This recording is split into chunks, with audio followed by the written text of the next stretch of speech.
Hello, this is the Stories Beside channel. I release videos every day for you. Subscribe and click the bell.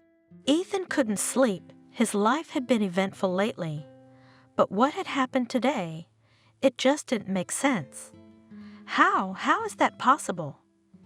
Ethan realized he was smiling again. Wow! He'd long ago forgotten about that orphan boy. The orphan boy, the one who'd ended up in his ward, but fate had turned around. The street lamp shone brightly through the window, so that every object in the ward was clearly visible, including the half-empty box of chocolates. Ethan himself had forgotten that he had once adored these candies, and he hadn't seen them on sale for a long time.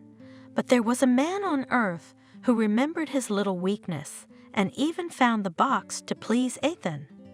So everything was not in vain: the penny wages, delays at work, and hard labor. Sometimes he wanted to quit his position as a doctor in the district hospital and go to a more monetary job, but something kept stopping him. Ethan couldn't leave his colleagues and patients. He just couldn't. He scolded himself for it, but continued to stay at his post. Even when a childhood friend opened an automobile workshop and called him to be an administrator, offering a good salary, even when his wife called him a loser, even when his daughter was born and the four of us in a two-room apartment became cramped. It seemed to Ethan that leaving his position as head of the pulmonology department was tantamount to betrayal. He joined the hospital right after residency. At first, he worked under the supervision of an experienced doctor. Then he began to manage patients himself, and gradually it became clear that Ethan had developed some kind of sixth sense. He had a special instinct that helped him diagnose and select the right treatment. A special category of patients were children.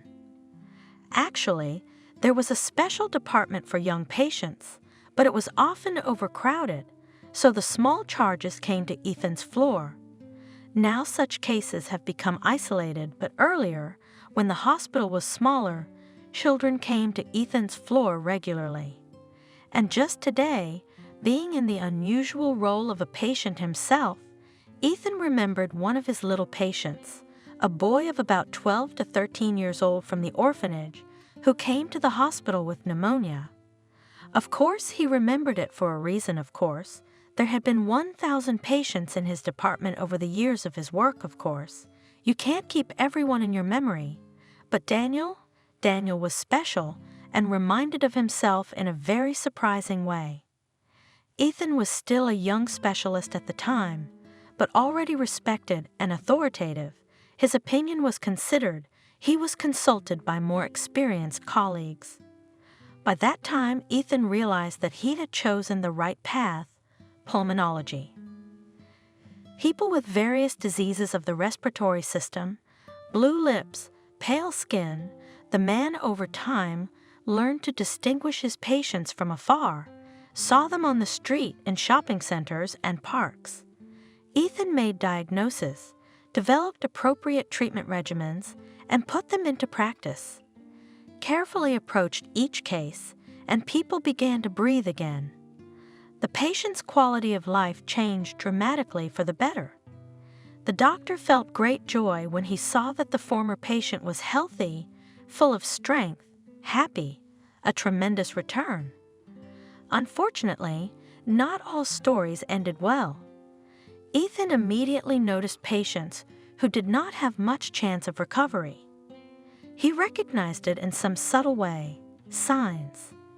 Daniel, the boy from the orphanage, was one of them. Ethan saw the teenager being processed in the emergency room. Daniel had been brought in by two women, the local internet medic and one of the caretakers, apparently.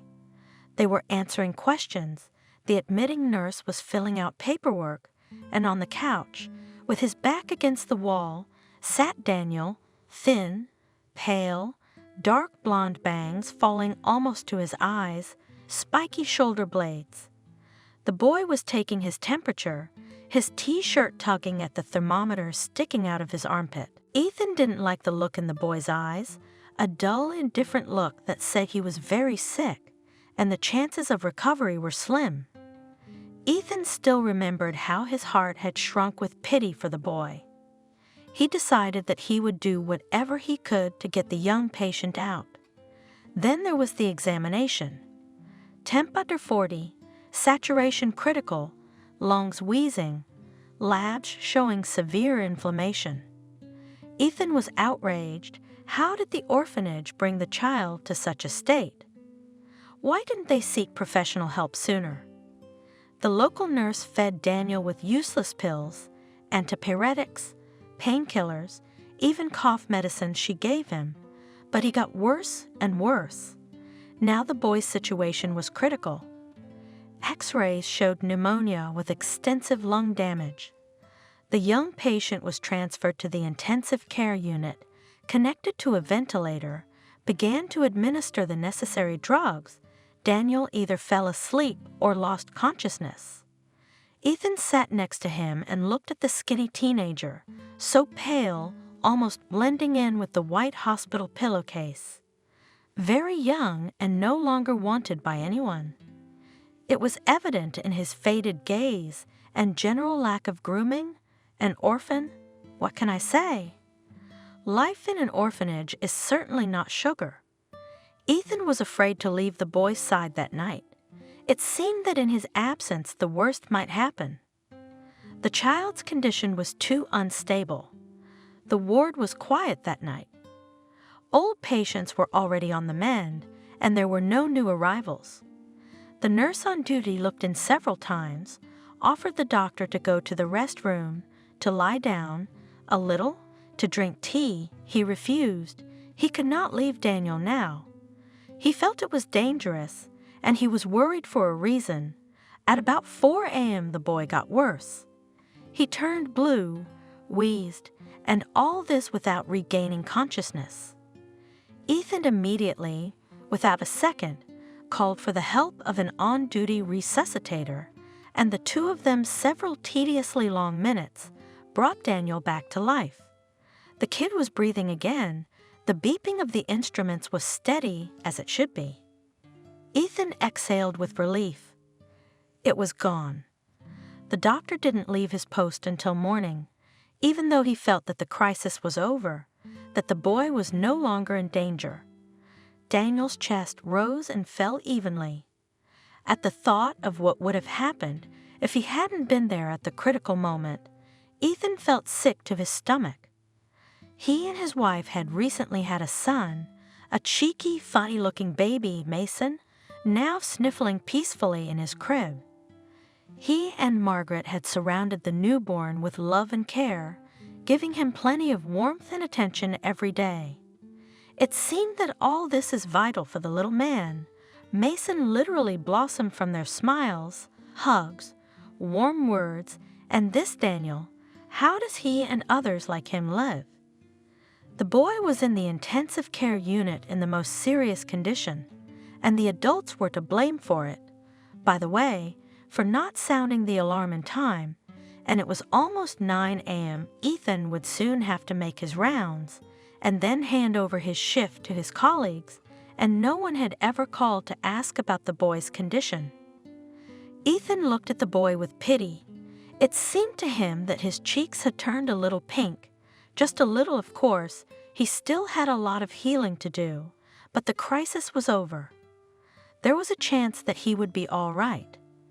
Ethan couldn't resist ruffling the young patient's blonde hair. Daniel's recovery had been slow and difficult. The damage to his lungs was very extensive. The boy had difficulty breathing, and he coughed to the point of nausea at the slightest physical exertion.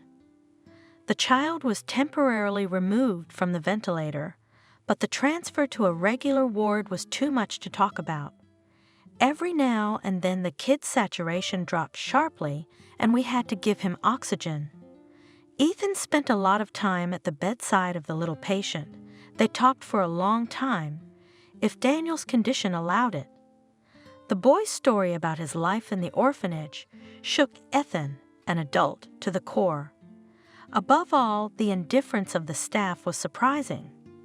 For example, One day, Daniel told in a mundane tone that he was being bullied by several older teenagers from the orphanage, robbed of food, forced to clean their beds for them, and to be on duty, just clinging. Tripping, insults. Once they even beat Daniel for disobedience, quite severely and brutally, and all this with the tacit consent of the caretakers and nannies. Daniel recounted these egregious incidents simply and naturally, as if they were commonplace, a matter of course. He was not alone in this situation. In the orphanage, it was the norm that the older ones hurt the younger ones. There are those who offend, and there are victims. For the children of the orphanage, it was natural, habitual routine. There was nowhere to wait for help.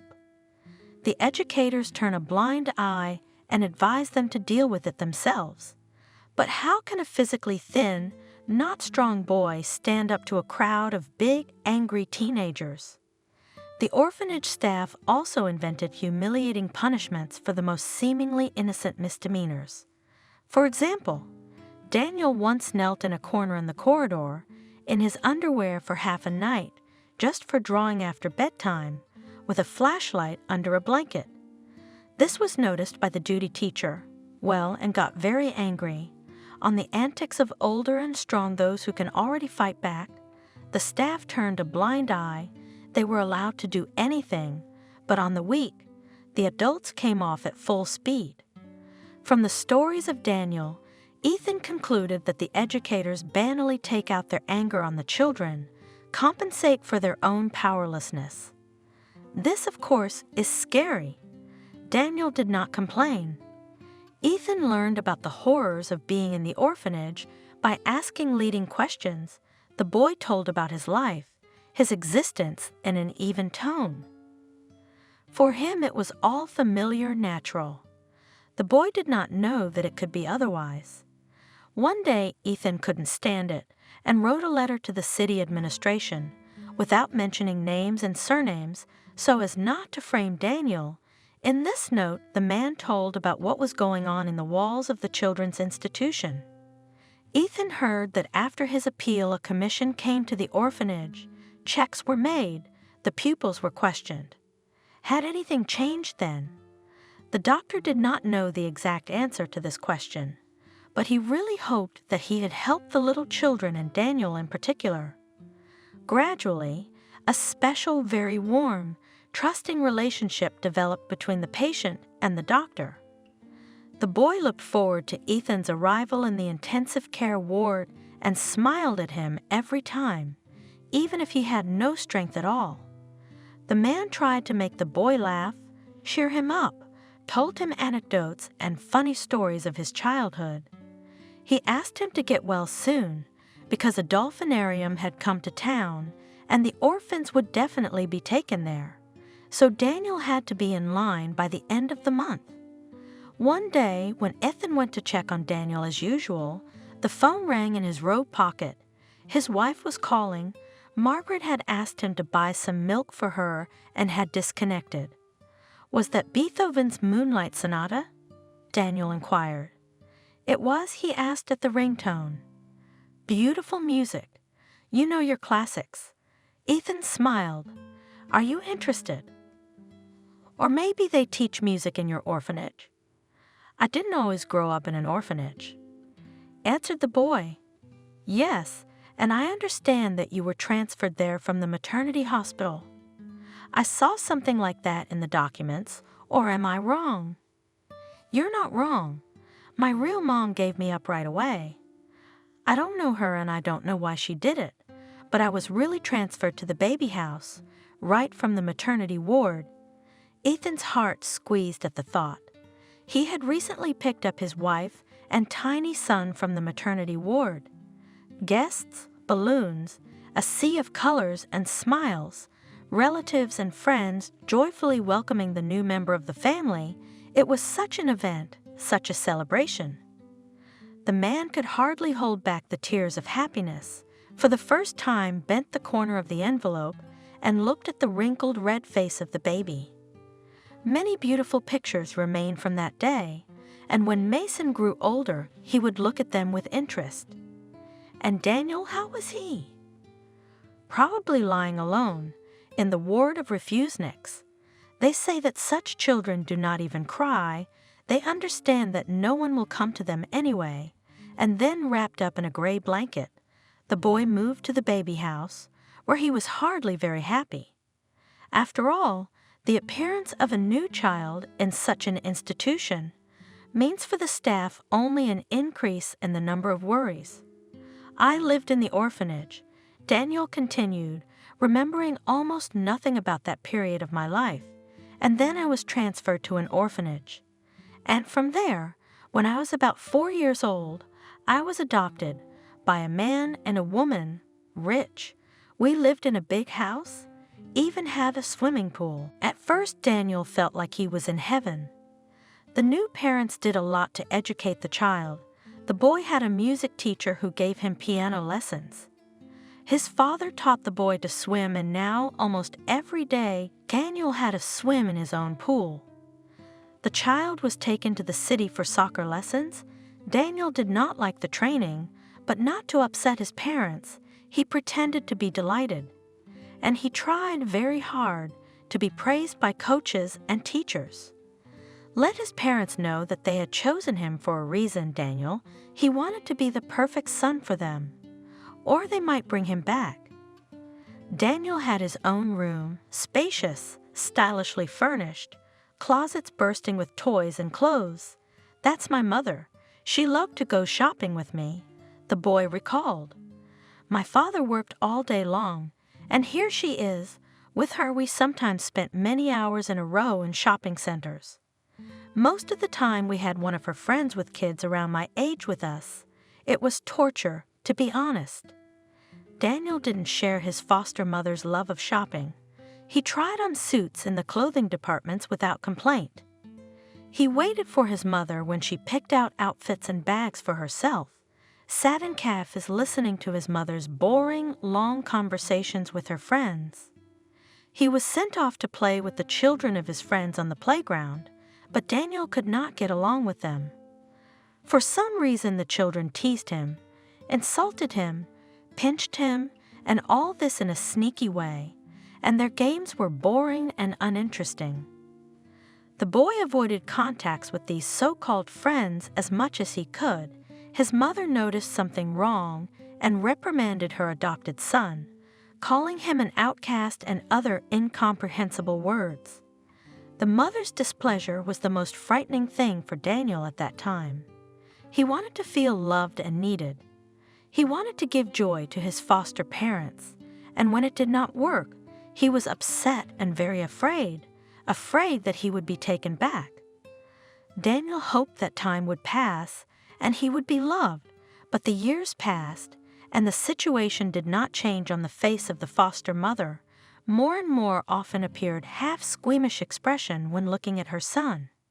She quickly grew tired of him, tried to avoid communication by all means. The father, he was almost absent from the child's life. The man was constantly working to provide the family with a comfortable existence. He noticed his son only when he achieved any success. For example, Daniel received his father's sincere praise when he won a music competition at school, performing the best in his age group, a difficult piece, or when only once, Daniel was recognized as the first player of a soccer match and awarded him a gold-plated statuette. The father, glowing with pride, took pictures of his successful son and put his arm around the boy's shoulders. The rest of the time, the man just didn't notice Daniel. Ethan listened and wondered. Daniel had been adopted. He'd grown up in a family for a while. But in fact, nothing had changed for him there. The same indifference, the same dislike. Only the setting was different. A palace with a swimming pool instead of shabby gray walls. She didn't know I could hear, but I did. Sharing my feelings with Ethan Daniel, the boy's voice trembling. It was obvious that the boy had never told his story to anyone, and now he was relieved to be able to tell it to someone who cared about him. She is mine, not a real mother. She told my father that I irritate and tire her, that she can no longer see me, that I am capricious, that I bore her. Wow. What did he say? He said there's no going back, and that she shouldn't whine, especially because I'm almost always handled by the nanny, not her. And that a child wasn't a toy to be played with and left behind, and his mother had rebuked him, saying that he wasn't particularly eager to hang out with his son, and so on. Daniel remembered that one day anger settled in him, and he began to do terrible things to piss off the foster mother, to see on her face some emotion, indifference, coldness. The boy couldn't stand it any longer. From a docile and calm child, Daniel turned into a devil. He deliberately broke and damaged things, rude to adults, stopped obeying their instructions. Once he shook the contents of his mother's purse right into the pool for refusing to take him to a birthday party. It wasn't that Daniel wanted to go, he just needed an excuse for another prank. His mother had beaten him for the first time, slapping his cheeks, slapping his back a little lower. It didn't hurt at all. He'd gotten it worse at the orphanage. Daniel laughed in her face and was surprised to see fear in the woman's eyes, in addition to anger and annoyance. She was afraid of him. That's how she discovered him. More on that next.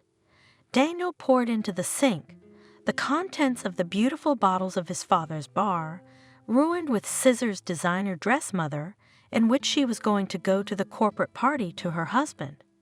He let the family's favorite parrot, Jocko, out of his cage. The bird flew off to an unknown destination and never returned. Scattered garbage from a bucket all over the house, poured paint into the pool, trampled some flower beds in the garden.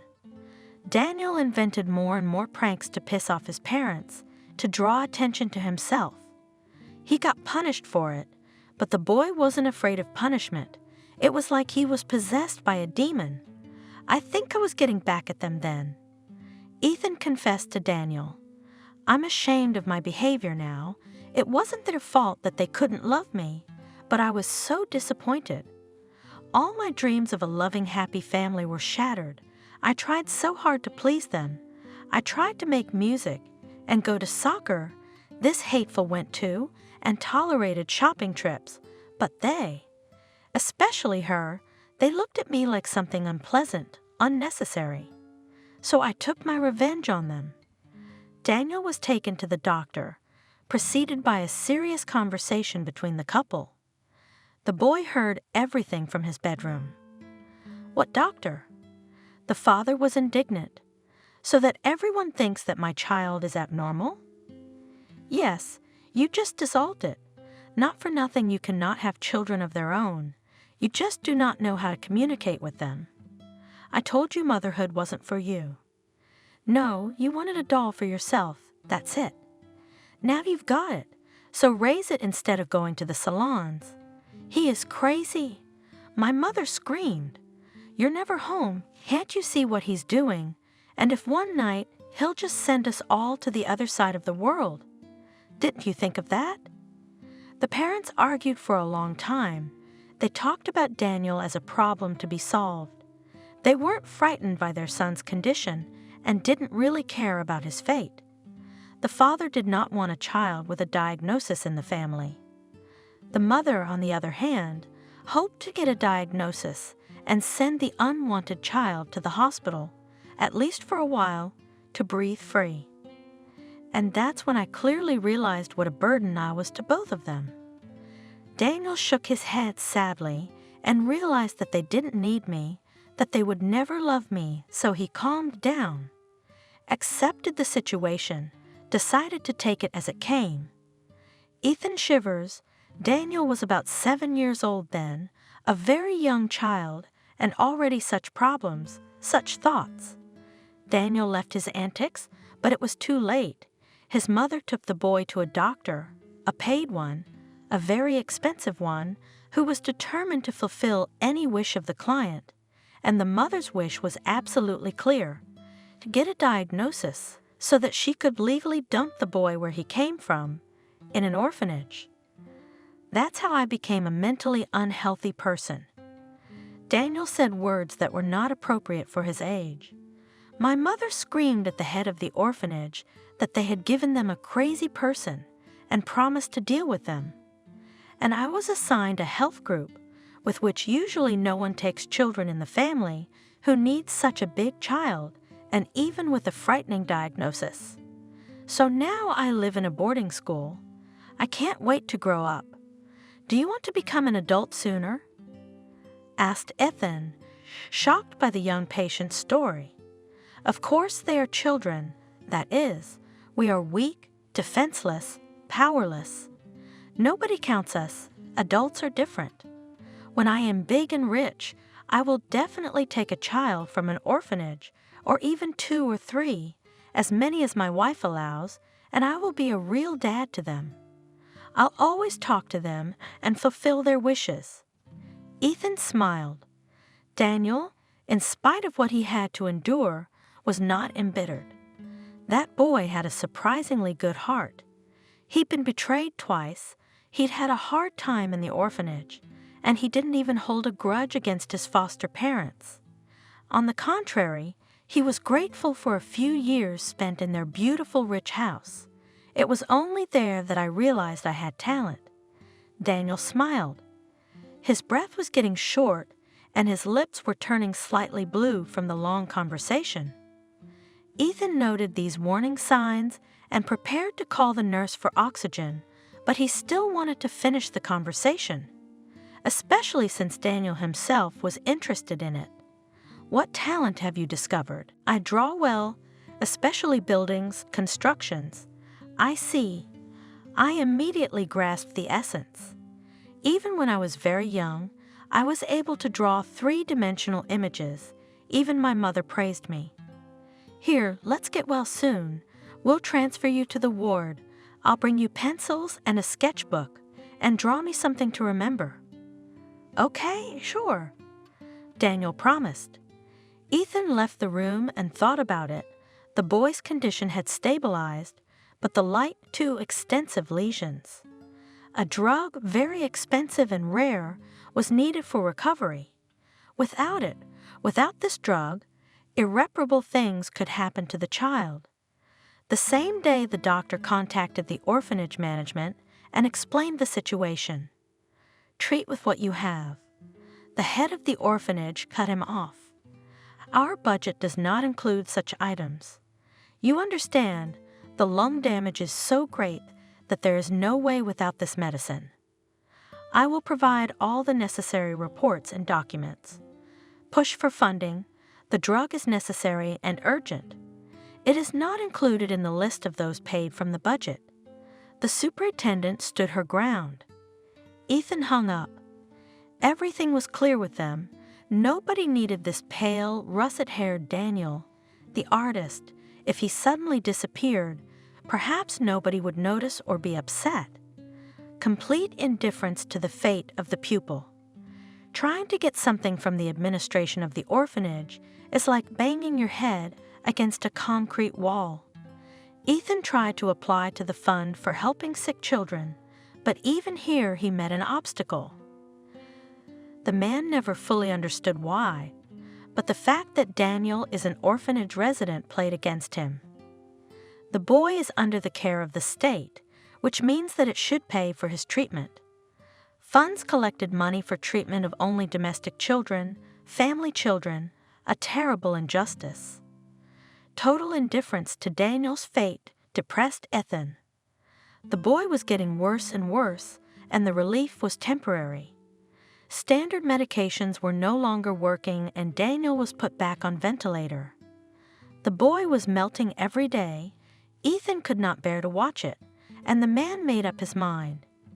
He withdrew the money he had been saving for a new car and bought drugs for Daniel without even consulting his wife, because Margaret, although she was a kind, warm-hearted woman, would not understand or approve of this act.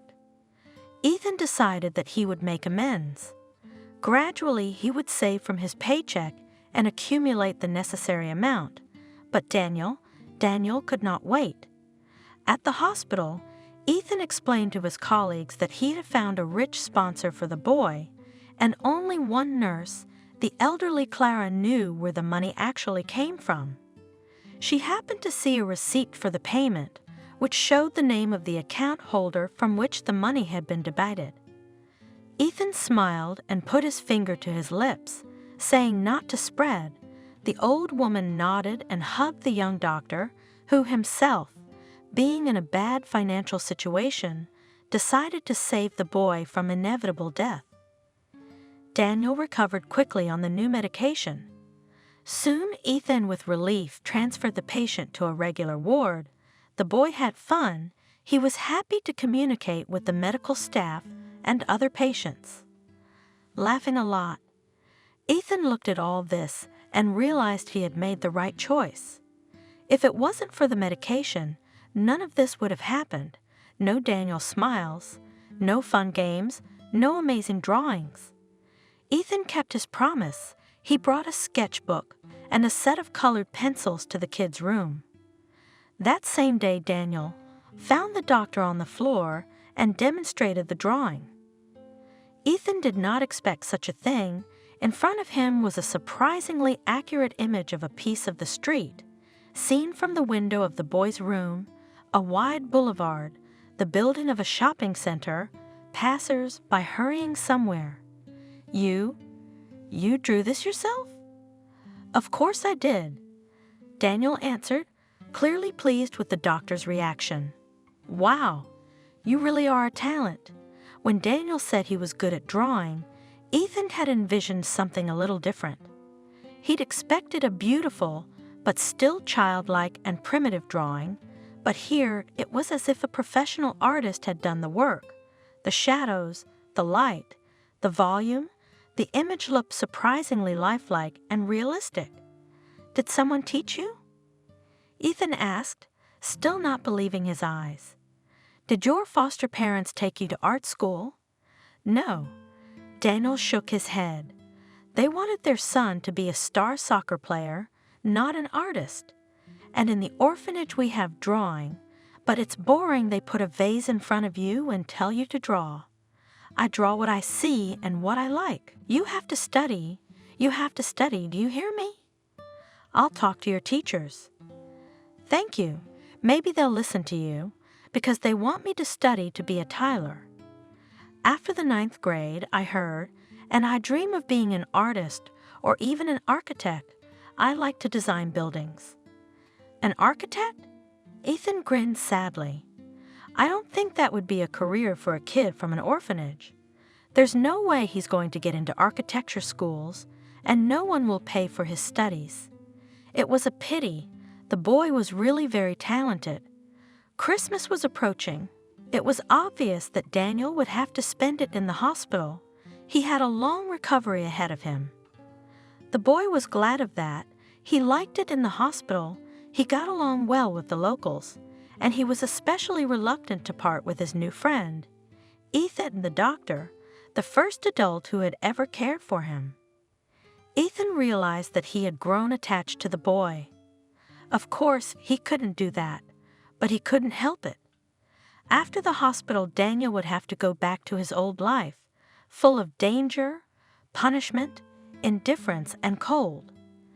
The man wanted to give this boy at least a little warmth and care as long as he can do it.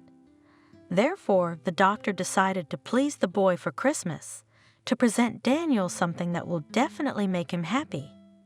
It should not be some faceless surprise like a set of sweets. Once Ethan found himself with his wife and son in a children's store. The baby was growing so fast, he needed to update his closet. While Margaret and Mason wandered among the clothing departments, Ethan strolled by the racks of toys. There were robots and interactive animals and sets for creativity. The eyes were scattered, and then the man's eyes fell on a big box, a young architect's constructor, sets of blocks from which you can assemble fanciful constructions. There was even decor, tiny shrubs, trees, parts for fountains, and the like interesting little things. Ethan remembered Daniel's words that he liked to invent interesting buildings and realized that this constructor was just made for a young, talented patient.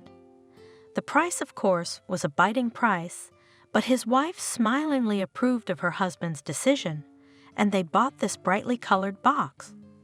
What joy Daniel's eyes lit up when Ethan presented him with the gift. It was the day before Christmas, after the doctor had given the post to the morning shift.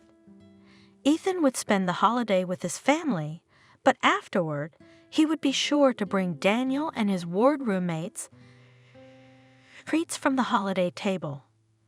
Margaret has prepared enough for the whole hospital. Now Daniel spent his mornings and evenings constructing.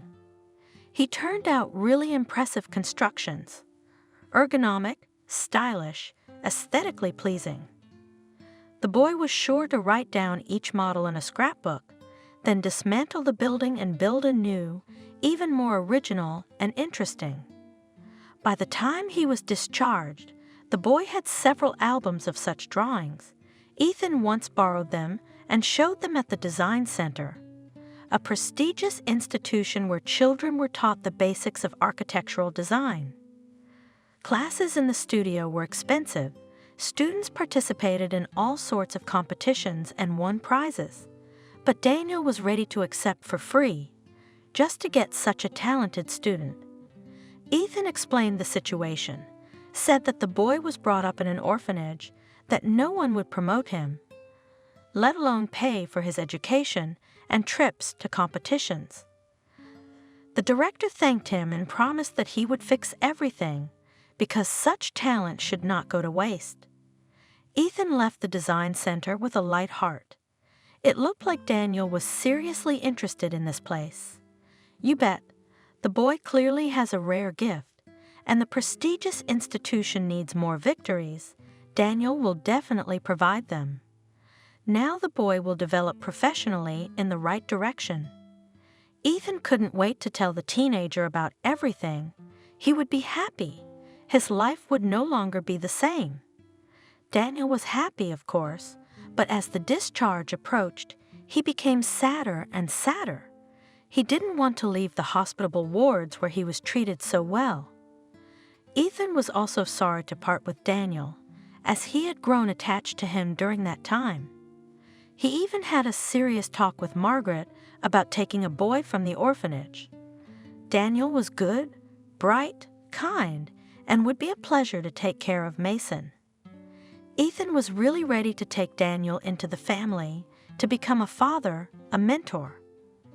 Why not? But Margaret was adamantly opposed. Are you crazy? We need to feed our own.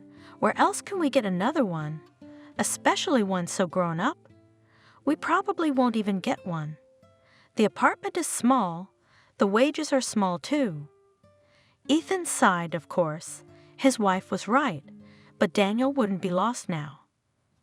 Everything will be fine for him.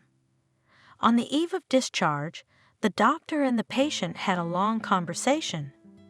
They were sitting in the nurse's lounge, drinking tea with Ethan's favorite candies.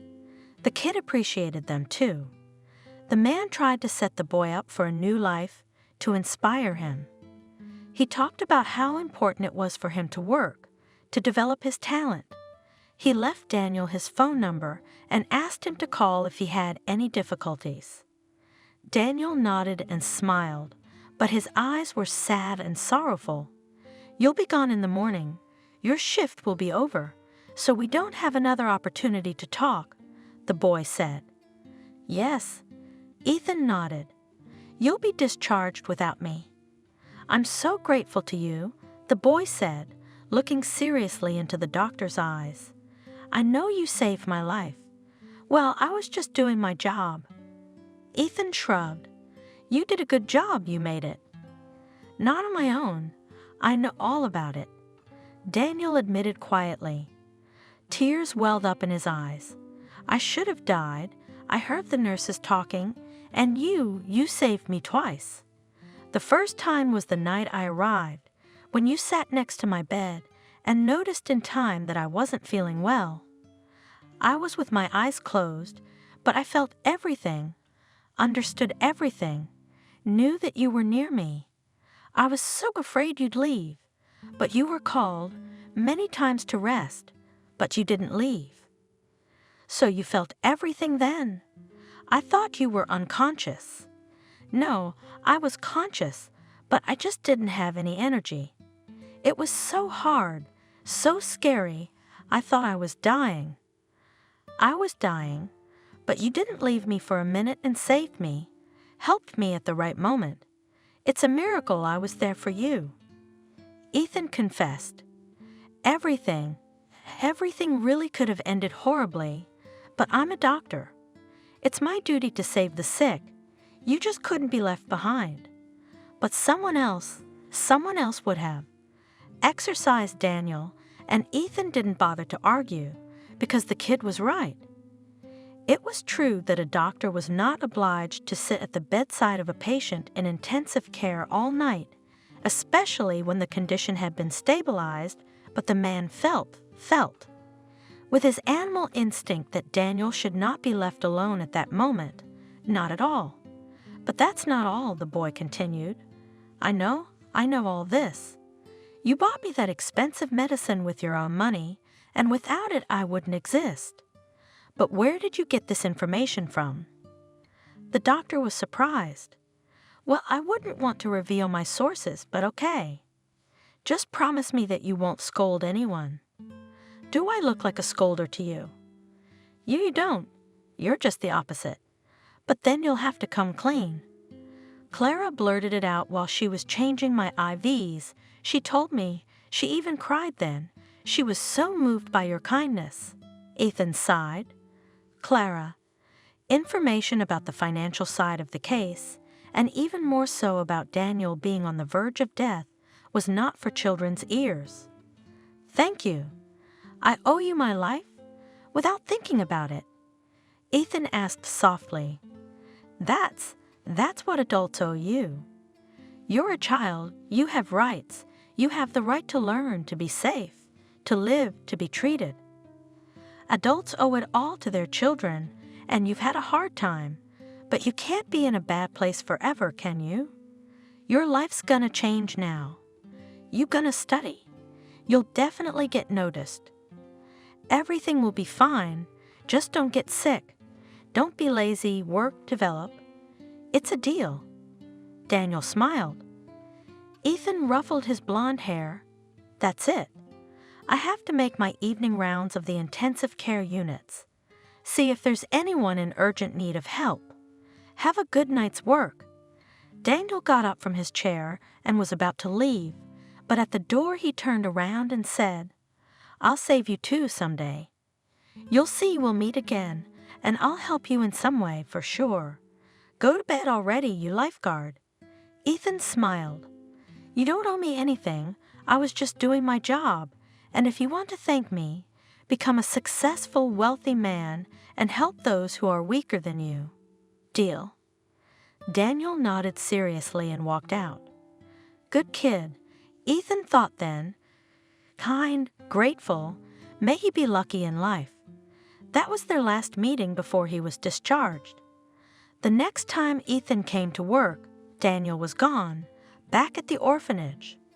The doctor sincerely hoped that the boy's life would change now, that the director of the design center had managed to reach an agreement with the administration of the orphanage, and Daniel would study in the best institution in the city.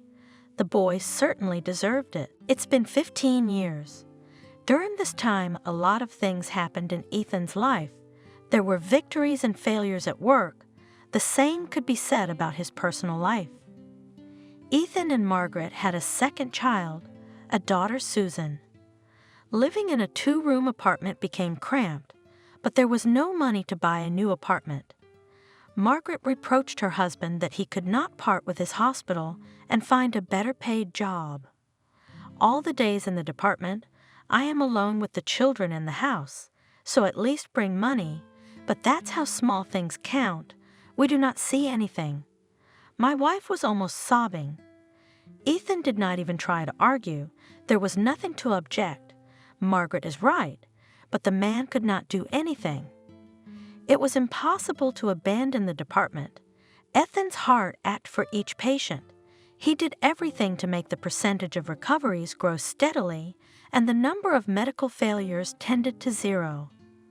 Only not everything was in his hands. Funding was not enough. It was high time to make repairs on the floor, and the equipment needed to be updated, because the XI century was upon us, and they were still using prehistoric devices. Ethan had raised the issue many times at meetings, but it had no effect. There were always more important objects that required urgent injection of funds. "Yes, your ward is fine for now," assured the head doctor. "There in cardiology the roof leaks, and in orthopedics wiring sparked, almost had a fire. Our X-ray machine does not see gross pathologies. The equipment is all old. The walls are shabby, covered with mold. For pulmonology patients, it's dangerous, very dangerous." "Ethan, come on. Can't you see the state of the other wards? It's not the time." Ethan did not give up, submitted applications, wrote to the city administration and the mayor's office, but in response he received either a refusal or empty responses, or even silence. The case has not moved for several years, and one day Ethan called the chief physician to his office. "Well, what happened? Something from the realm of the fantastic." He said cryptically, "What?" Ethan didn't understand. "Well, you've been writing everywhere you can, tried to get funding for the department." "Yeah. Knocked on every door." "I did." "Well, I got through. We've got a sponsor who wants to fund the renovation of the pulmonology department and buy modern equipment for diagnostics, treatment, and rehabilitation." Wow! Ethan couldn't believe his ears. He had long since resigned himself to the fact that his actions were having no effect, and now this. This mysterious patron is asking us for an estimate. I mean, a list of the work, the equipment needed, and so on, to see how much money we need. I'll get to the report right away. Ethan had already started to make a list of the necessary items in his mind, and he couldn't wait to get it down on paper. A worrying thought crept into his head. What if the sponsor changed his mind, or even turned out to be a mistake?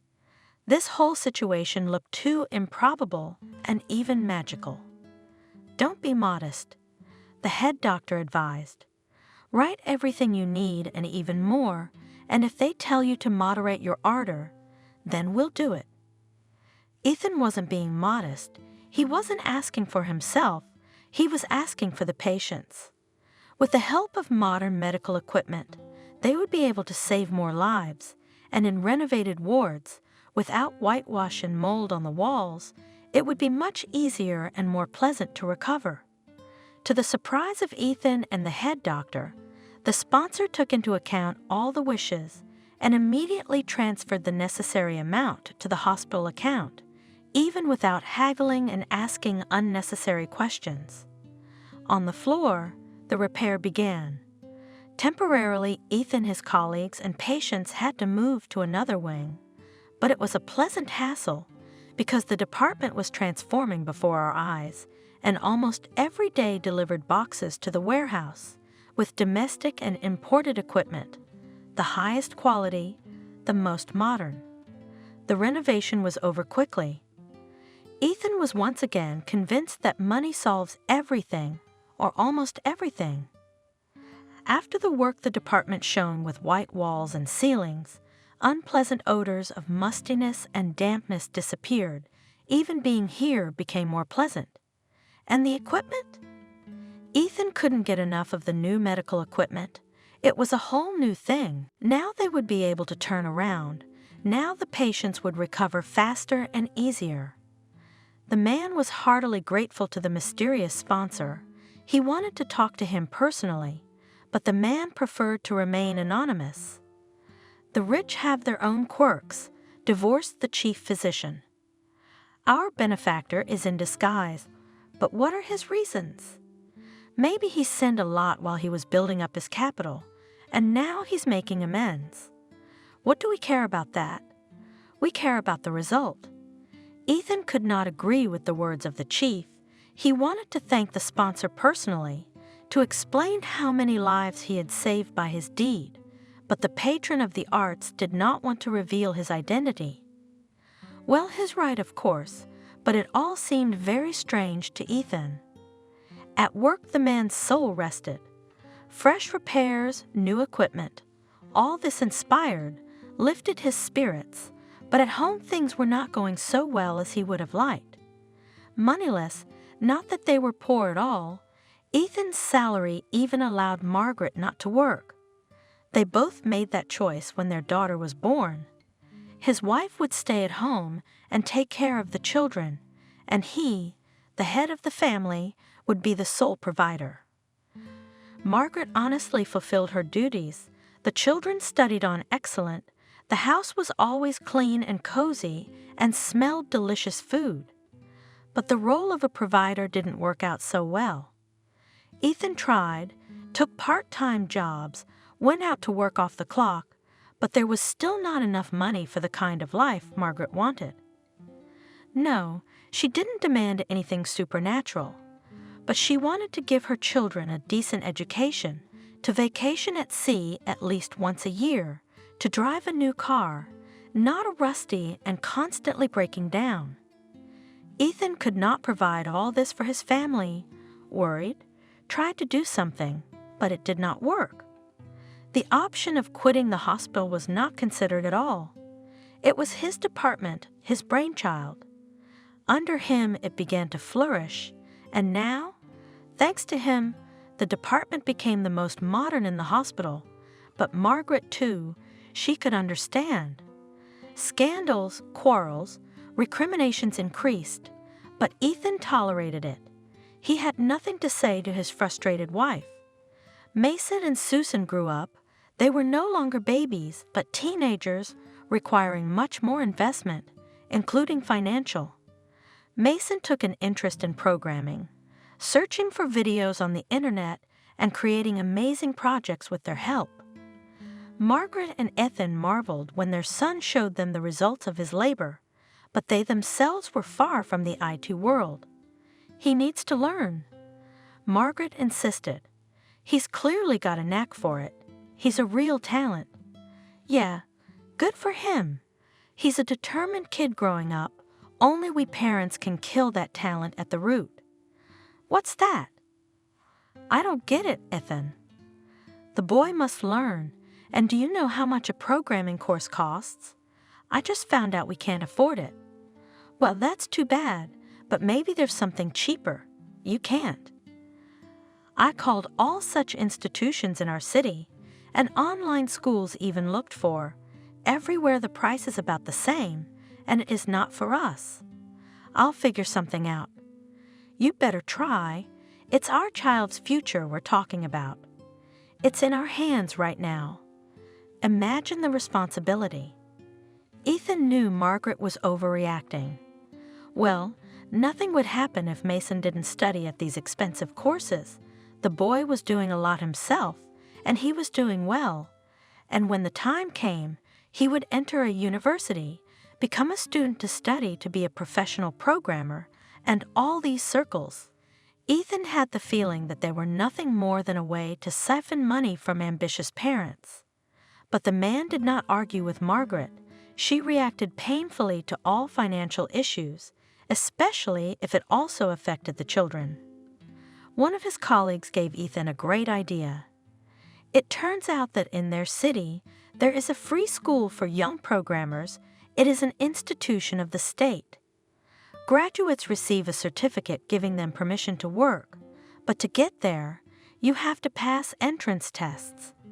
It seems to have strong teachers, innovative programs, modern equipment, but they take only the most promising ones. Ethan immediately called the school and signed Mason up for testing. On the appointed day, he took a short leave from work and drove his son to the interview. Mason was worried. The boy really wanted to get on the enrollment list, hoped, made plans. Ethan was encouraging the child. The man was really confident of success. Mason is so enthusiastic. He's been studying a lot. He already knows a few things. Who else to take but him? Mason was tested, told to look at the results in 2 days on the website. After the allotted time, Ethan called Margaret and told her in a distraught voice that their son's name wasn't on the list. She even called the school to find out if there was a mistake, and it was confirmed that Mason had fallen a few points short. They had advised her to study and try to get in next year. Ethan was upset, of course. He thought it was a done deal, but he spoke to his wife in a deliberately cheerful voice. Well, nothing, he's still a young guy. There's time. He'll have time to study. He'll improve his math and English, and then... You don't understand anything. Margaret was indignant. While he's standing here, his peers are moving ahead, and he'll never catch up with them. Do you understand? Never. And you can't pay for a programming course. You're ruining your son's future. After the conversation with Margaret, Ethan walked sad and pensive for a long time. More and more often she reproached him for not earning enough. It was hard to look like such a lowlife in the eyes of his wife, and the children heard it all too. Here Ethan was distracted, the man was at work, and here he is an important and irreplaceable person, and very respected. His opinion and help is needed by someone all the time. No important medical decision is made without him.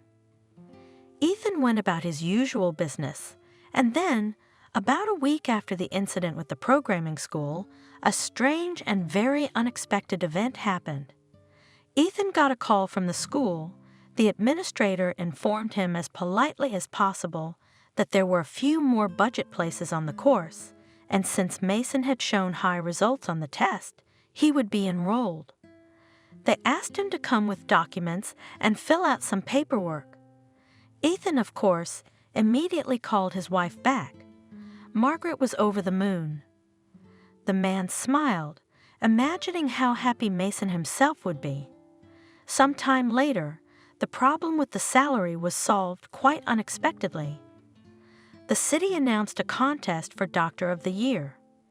For the first time in my life, it had never happened before.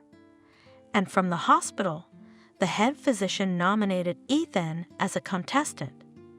The man tried to resist. He did not like such events, but the chief insisted, saying that the candidate for the head of the pulmonology department, chosen by voting on the hospital's website, patients favored him.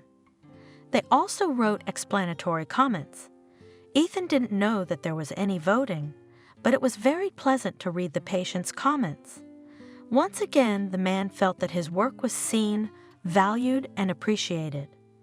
The most important thing is that during this time they managed to save many lives.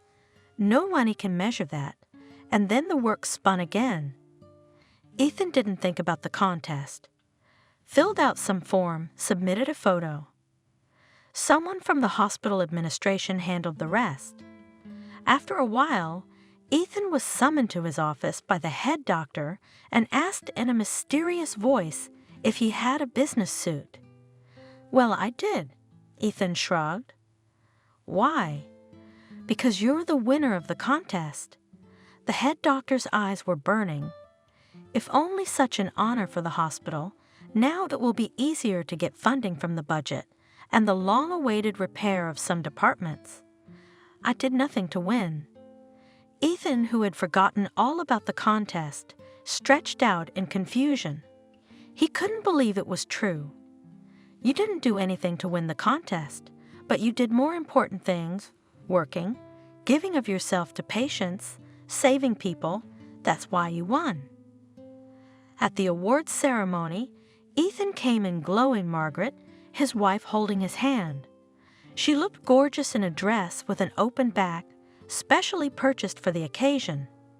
Ethan also looked good in the elegant suit he had last worn 5 years ago for the wedding of his wife's younger brother. He was called to the stage. Ethan was a little confused in the spotlight, but as his friends and colleagues told him later, it looked very appropriate, and the Doctor of the Year was not bad at all. It turns out that when you stand on the stage, because of the bright light, you can hardly see the audience hall.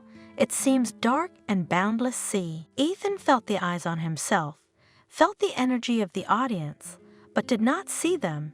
Such a strange feeling. And then there was a banquet, at which the tipsy, cheerful head doctor announced important news.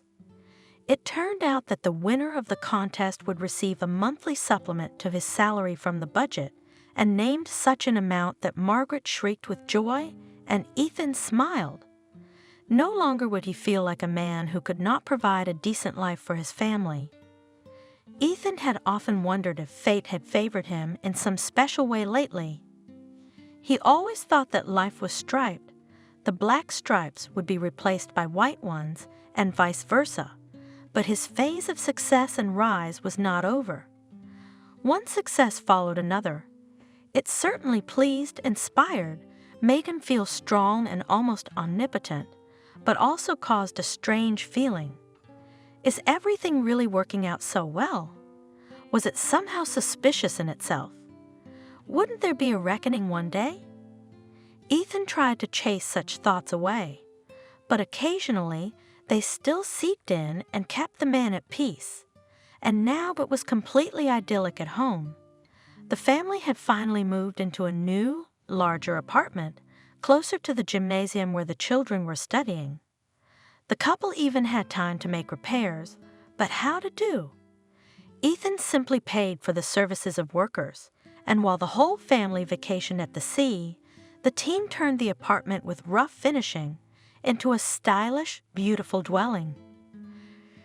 True, we had to constantly communicate with the repairman on Skype, to accept the work, to give instructions, but it was a very pleasant hassle.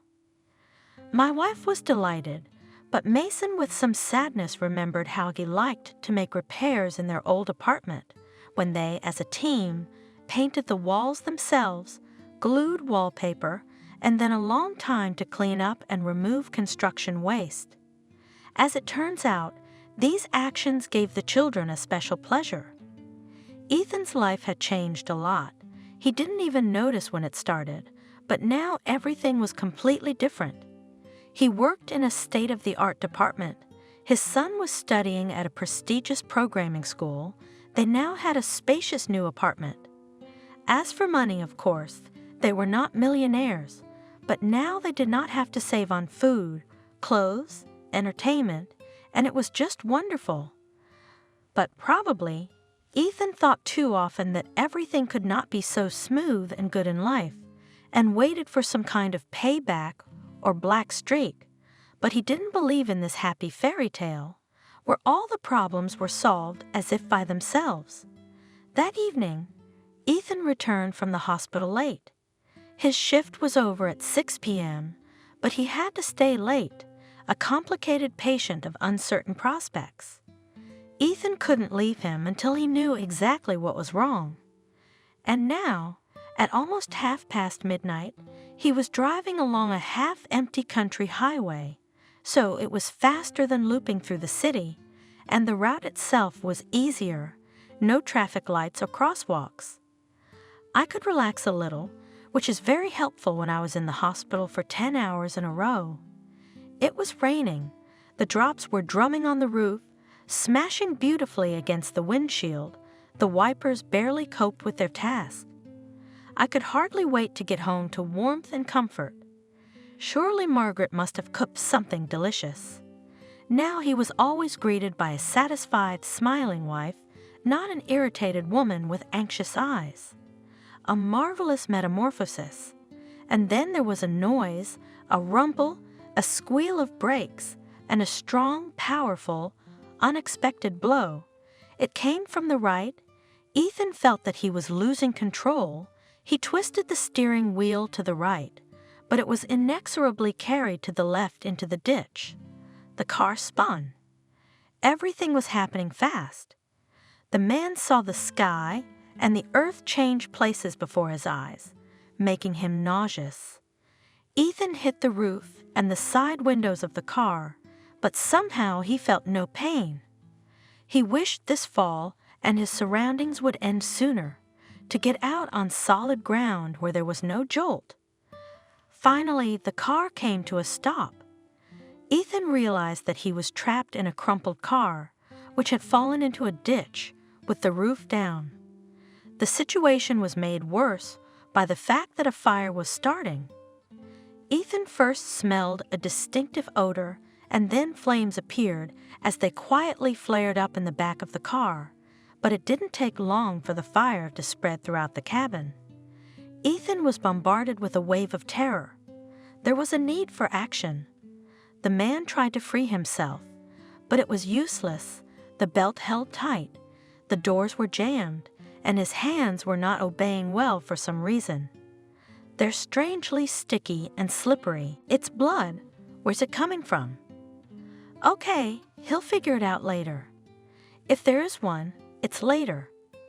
Ethan tried to break the window with what he could find, his son's plastic tube. Of course, he really realized that he was unlikely to succeed, but something had to be done. At the same time, the man loudly called for help. People should see the accident. They would help him. The cabin was quickly filling with smoke. The fire was gaining strength. The characteristic crackle of the flames of the fire eating its food could be heard. A disheveled boy, very young, came to the car. He bent down, made sure that there was a living person in the cabin, tried to open the jammed door, saw the flames. The boy's eyes rounded with fear, and he bounced away to a safe distance. Ethan realized, frightened, realizing what could happen any minute. The boy called for the rescue team, shouting into the phone, his voice breaking, begging them to go faster, but Ethan realized they wouldn't make it. With little time to spare, the man struggled to free himself. He has a life to live, he has children, a wife, he has a job and patients who can't do without him. It was getting harder and harder to breathe. Ethan realized that it was because of the smoke. Soon he would lose consciousness and probably would not even feel anything, but he would lose the opportunity to fight for life. The men joined in. He managed to spot someone else. Someone ran up to the burning car, smashing the windshield. Ethan felt a hail of small shards smashing his face. Or maybe this was all just a hallucination. Strong hands reached out, for the driver wedged between the seat and the dashboard. Then darkness came, saving, calm, impenetrable. Ethan opened his eyes. He had to squeeze his eyes shut. The white walls, the bright light, all of it blinding, preventing him from looking around properly. There was a distinctive beeping sound. Very familiar, there's no mistaking it. He's in the intensive care ward. Maybe even in his own hospital, but in a different ward.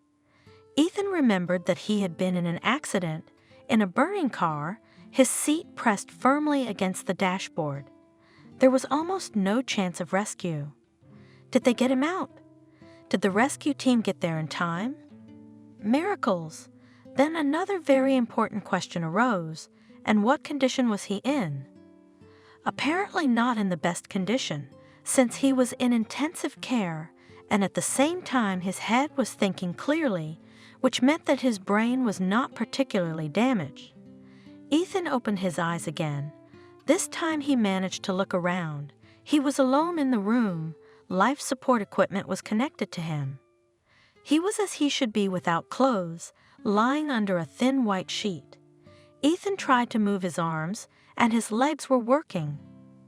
The man lifted himself slightly and looked under the sheet, his feet bandaged, a few bandages on his body, but everything in place. It looked like things might not be so bad. A familiar nurse entered the room.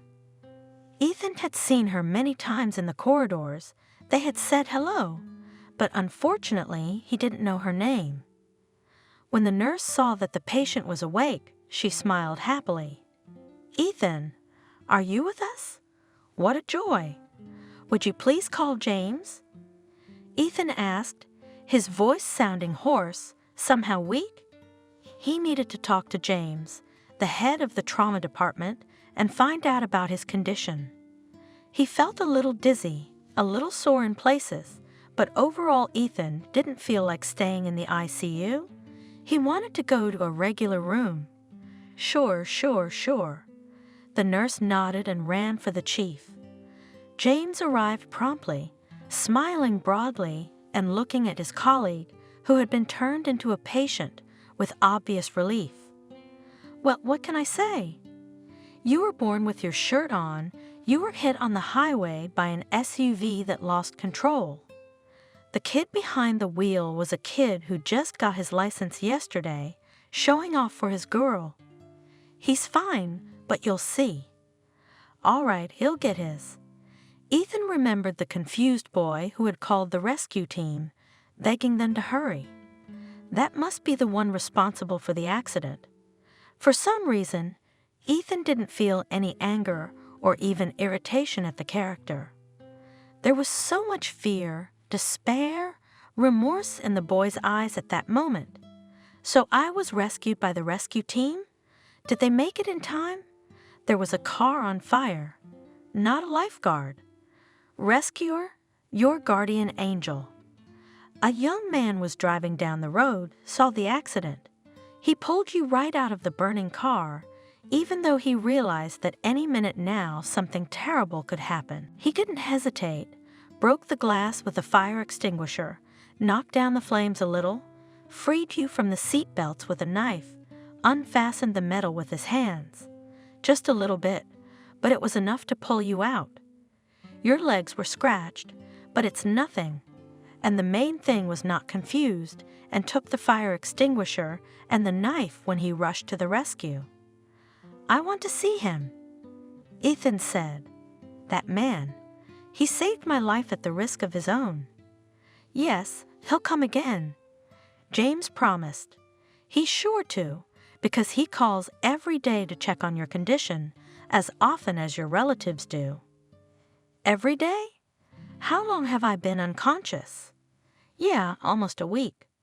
We were afraid you'd slip into a coma. Sometimes it's hard to know how much brain damage there is, and you were still swollen, but luckily it was okay. I went over the edge a few times.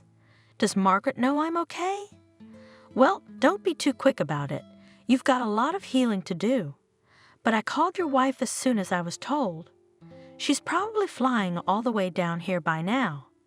Ethan had a lot of time to think at the hospital. The man who had saved him was not out of his mind. He knew they were bound to meet someday, but how can you thank someone who did such a thing for you? At the risk of his own life.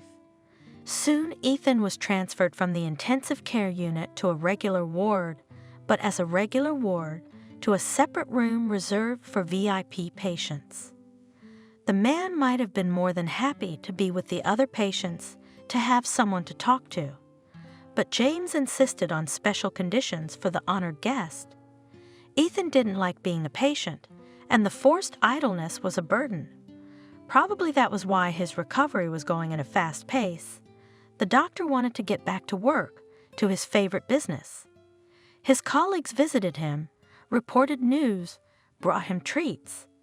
Margaret and her children appeared almost every day. The family realized that Ethan might not have died that night. There was even more chance of that than of being saved. The accident gave the relationship a special shade, united the spouses. In Margaret's eyes there was more love, tenderness, and it was pleasant, very pleasant. The mysterious savior did not appear. Ethan tried to find out about him from the policeman who came to take statements, asked his colleagues who had received him that fateful night, and even asked questions of the man who had caused the accident, the same kid who had come to him once to apologize. Shy, modest, nervous, with a weight of guilt on his fragile shoulders, but even this one could not say anything about the Savior, except that he drove up in an Infiniti and acted very quickly and decisively. He didn't just save you, he saved me. Without looking Ethan in the eye, the boy said, "If something had happened to you, something irreparable, I don't know how I would have lived with it. So if you see him, give him a big thank you from me." One day, the mysterious benefactor showed up on his own. James himself came by to warn Ethan. "Well, get ready. Here comes our hero." For some reason, he said in a whisper to a patient, a colleague, "Will you tell me later what's going on?" James left the room, and after a minute, the door was created, and a young man entered it with a broad step. A wide, white-toothed smile on his face, intelligent eyes, slightly wavy blonde hair, stylish, trim, some kind of radiant or what? Judging by his springy gait and muscles, visible even under his shirt, he is engaged in some kind of sport. That's why he managed to pull the victim out of the burning car. Moments later, Ethan noticed a detail that struck him to the core. The rescuer was holding a box of candy, his favorite. Once Ethan used to adore these sweets, but then the candy seems to have been discontinued. At least they had disappeared from the market. Where did this man find the box? And most importantly, how does he know that Ethan adores them and misses his favorite treat? It's just too weird to be a coincidence. "Hello." The visitor smiled, friendly and very, very warmly. "Afternoon." Ethan eyed his savior, someone he reminded him of. Perhaps they had met before. It's quite possible. You know who I am? Of course, you're the one who saved my life." "Yes, I did. Whether it was an accident or not, who knows? But it was you who saved my life. You did it first." "What?" Ethan was trying to remember where he'd seen this man before. "I don't understand." "You don't remember?" The young man concluded and smiled. "That's not surprising. The last time I saw you was when I was just a kid. Daniel?" Ethan suddenly realized. How could he not have realized? The eyes, the hair, the intonation. Of course. "Daniel, is that really you?" "Yeah. Remember I promised I'd save you someday. You see, I kept my word. Tell me, what happened to you then after you were discharged?" Ethan asked. He was really interested in the fate of this orphanage boy, whom he had once seriously thought of taking into the family to bring up as a son. It turned out that Daniel was accepted to study at the very design center, where Ethan went to bother about him. Here, the boy's talent was immediately noticed and appreciated. With him engaged in the best teachers, his work was sent to all sorts of competitions, where they steadily took prizes. Daniel gained a certain popularity. Thanks to this, he was somehow respected in the orphanage. By the end of school, Daniel received several offers from the best architectural universities in the country. These institutions provided him with a dormitory and a scholarship just to get the coveted student. Daniel chose New York. Teachers from the Design Center, which had time for years of study to become a boy, almost native, said that there he has a better chance of success, and so it turned out. While still a student, Daniel became an employee of one of the largest architectural firms in the country. He started earning so much that within a year, he was able to save up for his own apartment, and then more. Daniel graduated from university and became the head of his department. His life changed completely. Money, expensive things, trips to expensive resorts. Daniel did not deny himself anything, and it was just wonderful. But most importantly, the guy was doing what he loved, what he really did well. Daniel enjoyed both the work and the result and felt really happy. Daniel never for a moment forgot about the person who first showed him concern.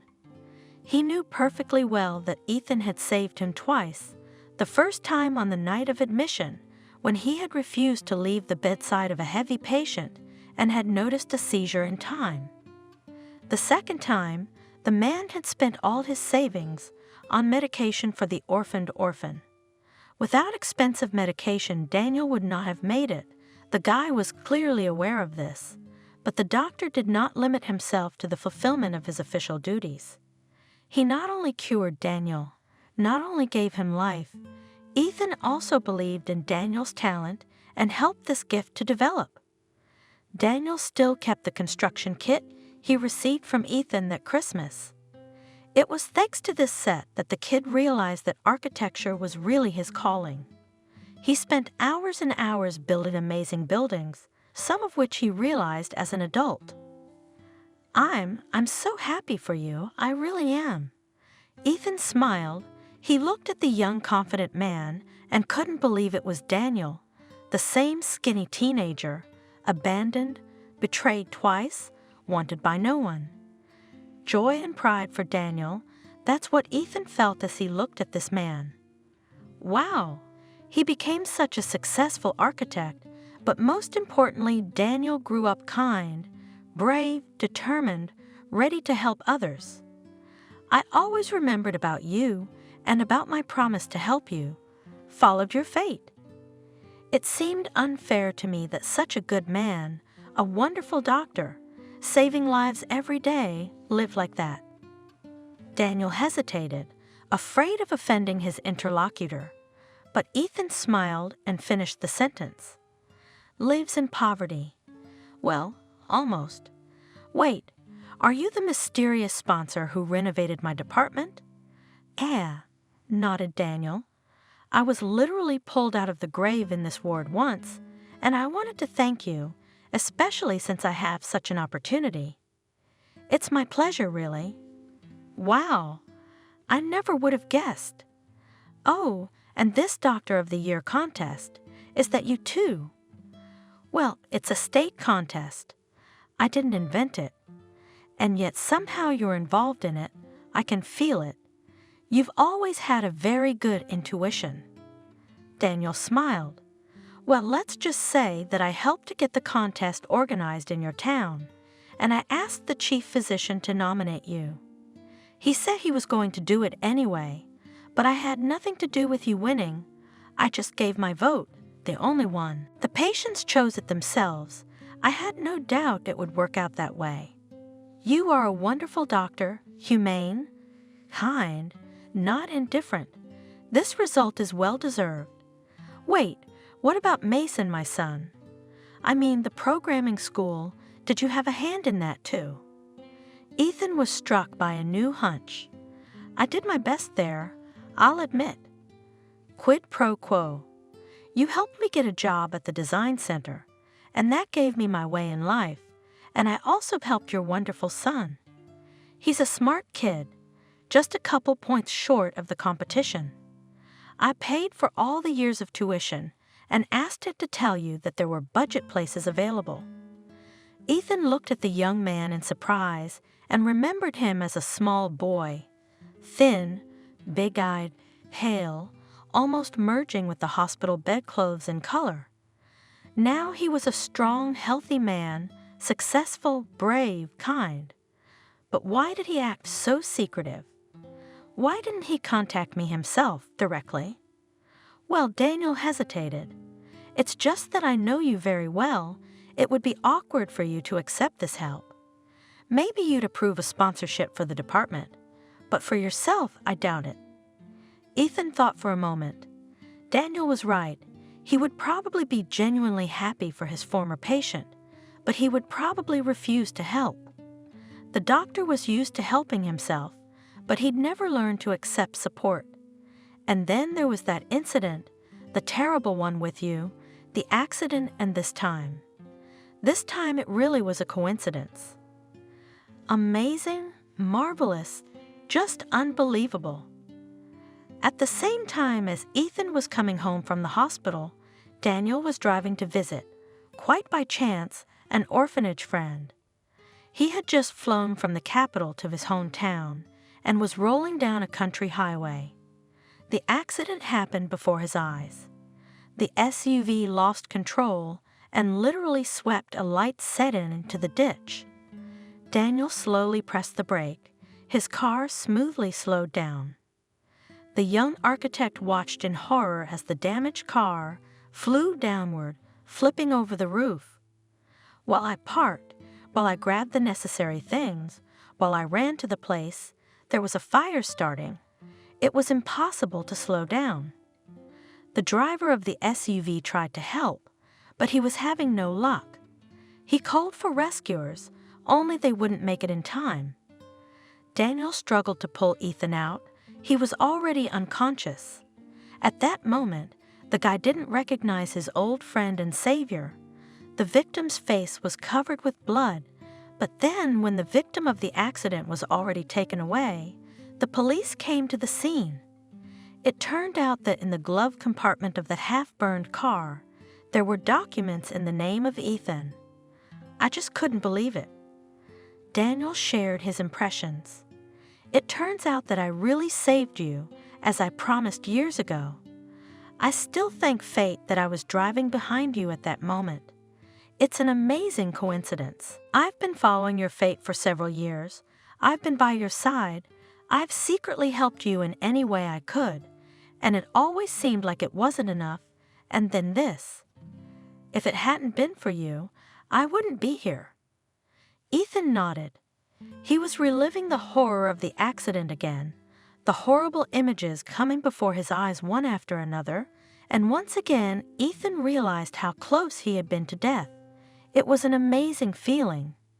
Now the man appreciated every moment of life even more. And again, Daniel continued, "If you hadn't saved me then, many years ago, if you hadn't sat by the bedside of the orphanage patient at night, if you hadn't spent all your money on expensive medicine, if you hadn't, after all, bothered with this design center, then you wouldn't have been gone at night either." Amazing paradox of fate. A life for a life, it turns out. Ethan and Daniel talked for hours on end. The doctor was interested in learning as much as he could about the life of his longtime patient and now savior. The guy lived in the capital 4 years ago. He and his wife had a daughter, and then they took twins, a boy and a girl, from an orphanage. In general, the couple helped orphanages and boarding schools a lot, both financially and as volunteers. I remembered what you told me then. Daniel smiled. That time before you were discharged. What do you mean? Ethan shared, but he couldn't remember his admonition. You asked me to grow up healthy, to become a successful person, and to help those who need help. See, I'm good at that. Yeah, you sure are. It turns out that Daniel then fell into the heart of the doctor's words, and his whole life he built, trying to follow this instruction. A complete stranger turned out to be kind and attentive to Daniel. The boy didn't know that such a thing could happen, but he liked it. He liked it very much. He realized that there are good people in the world, and since then, he dreamed of growing up and becoming strong, to be able to support those who are weaker. I remembered you all the time, remembered our conversations, your care. I knew exactly who I owed my success to. But that's where you're wrong. I just noticed your talent and showed your drawings to whoever needed them, nothing more. But you did it, Daniel insisted. Everyone in the hospital and the orphanage saw my drawings, but you were the only one who decided that this talent was worthy of attention. Daniel left, but it was clear that now they would communicate, go sometimes to visit each other, correspond. There was some kind of connection between them, an invisible thread. Is it a joke to save each other's lives at different stages of life? You can't think of such a thing on purpose. Ethan felt warm and calm. He hadn't felt so peaceful and happy for a long time. Hello, this is the Stories Beside channel. I release videos every day for you. Subscribe and click the bell. How good it is to be in a cozy wooden house with a burning fireplace in the freezing winter.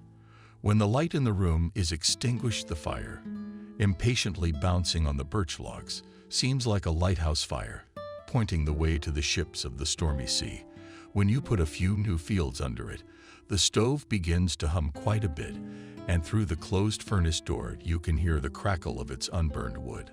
I looked at the thermometer cheerfully opposite the wooden ones. The temperature in the chamber was steadily rising. The red column had already reached the 15 mark, but it wasn't going to stop, and this despite the fact that it was minus 34 outside. I built this hut 5 years ago. I chose the most remote corner of Belgorodskaya Pusha.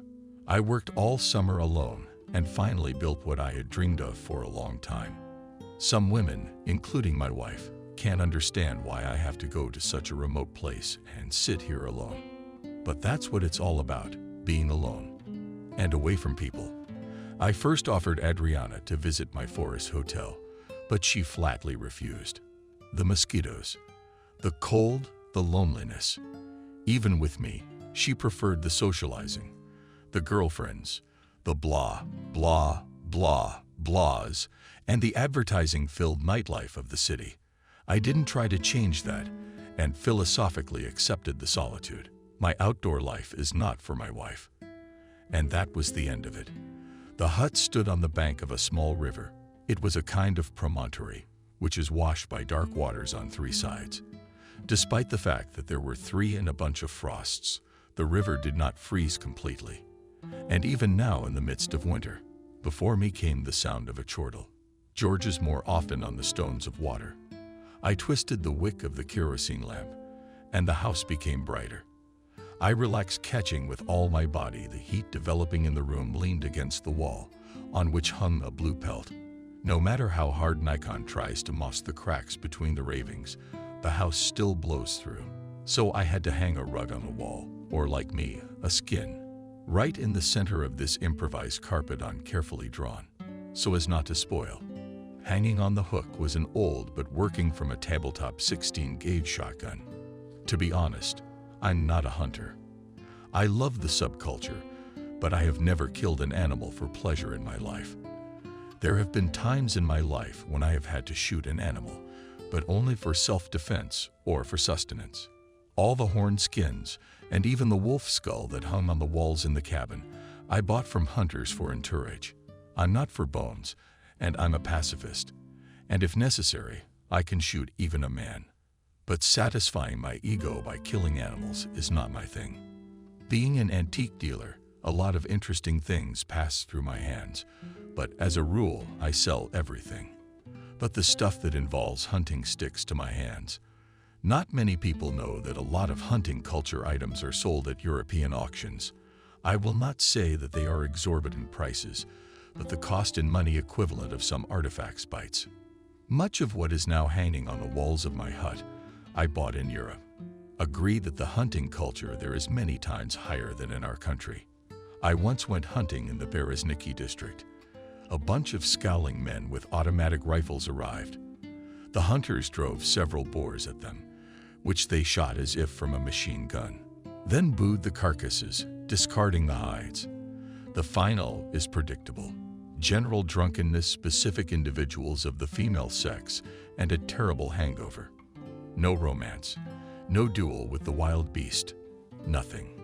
Killed, skinned, dismembered, got drunk, got lost and drove off. Litter the forest in the process. That's all hunting. Once at the flea market, one intelligent old man was selling an antique hunting rock from Latin, covered with greenish mortgage rock noodles, natural leather. And hanging on laces, I immediately made a stand. An antique, and more importantly, an infrequent item. The seller asked quite a manageable amount for me, and I did not haggle. Bought this hunting artifact. The rock is needed in hunting to set off the hounds of hounds or greyhounds. Its piercing melodic sound can be heard far away in the woods or field. I didn't have a dog, but I hung the horn along with my rifle on my elk skins and hide. I threw on the community tulip I had brought here back in the fall, and I went out before going to bed to breathe the frosty air. It was quiet. The silver moon brightly illuminated the tops of the snow-covered trees, trailing a silvery path to my house. I took a deep breath of the icy cold air and coughed. Frost rubbed my throat. Silence. No animal or bird made a voice. Even the cheeky cod-40 lurked somewhere. In the afternoon, even in the coldest weather, the forest is full of life. Saps try to pick under the frozen bark. Bugs huddle together in flocks of nettles, and finches feast on birch seeds. Flocks of crows piercingly cut circles over the pines in search of prey. Small forest birds huddle together on bare branches, trying to hide from the cold and predators in the silence. I thought I could hear the tree branches cracking from the frost. I looked at the snow-covered fir trees and realized that winter had finally arrived. Soon the first real frost would come. I admired the sleeping, gloomy forest, but for some reason an uneasiness grew in me that could not be explained suddenly. I felt someone's unkind gaze on me. I even shuddered with apprehension. I looked around. No one was there. Was I imagining things? God forbid, a rogue bear shows up. I don't want it on my head. I'm used to trusting my senses, or should I say instinct. That animal, subconscious sense of impending danger, it's never failed me. Not in war, not in everyday life. So there's something or someone here. The bright light of the full moon seemed to play on my nerves in a shimmering silvery glow, and charcoal on the blackness. The roses that surrounded the hut seemed to faintly wave their branches like hands changing pose. When was I Morgan? Or averted his gaze from them for a moment and crept closer to the house. With some sinister intent known only to them, I began to dream that the trees around me were whispering among themselves, waiting for a signal, after which they would rush at me and do something terrible.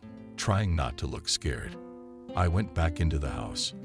I locked the front door with a heavy steel deadbolt. By the way, the door opened outward, and it was almost impossible to break it down. And at that moment, a chilling howl came from outside. It couldn't have belonged to any animal I knew. I'll be honest, I've seen a lot of things in my life. But now a chill ran down my spine and my hands trembled. I took the gun off the wall, put a cartridge in the chamber, and pointed it at the door.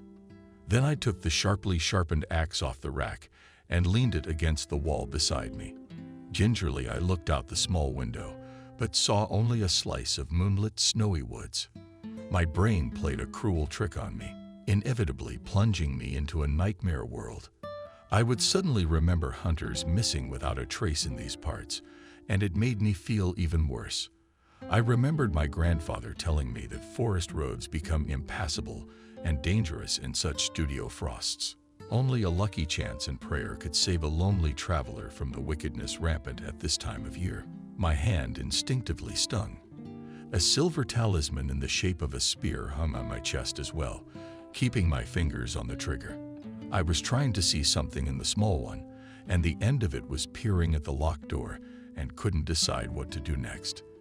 The howling had not resumed, but someone was circling stubbornly around the hut. I could clearly hear the crunch of snow under its paws and the crack of branches breaking.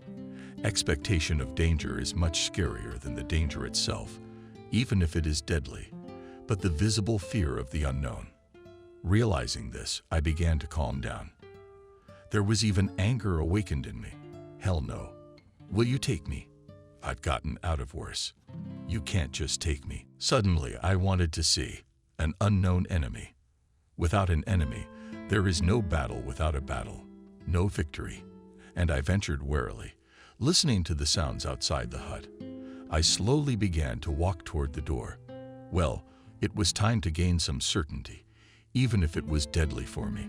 Holding the rifle by the butt of the neck with my right hand, I pulled back the deadbolt and swung the door open with a kick of my foot. There was no one. Only the dark, silent wall of woods that densely surrounded the house and the bone-chilling cold. What was it? An obsession, an unconscious primitive fear of the forest, passed on in the genes through a generation. I went around the hut, but found no one but footprints. I'm not much of a tracker, but I've never seen such big bear-like tracks. They were buried deep in the snow, so they must have belonged to a beast of great size, at least bigger than a bear. What kind of beast was it? I didn't know. No one else had been out at night. But I could smell something cautiously walking around the hut and trying to peer into the small, and the end more like a hospital. I slept badly.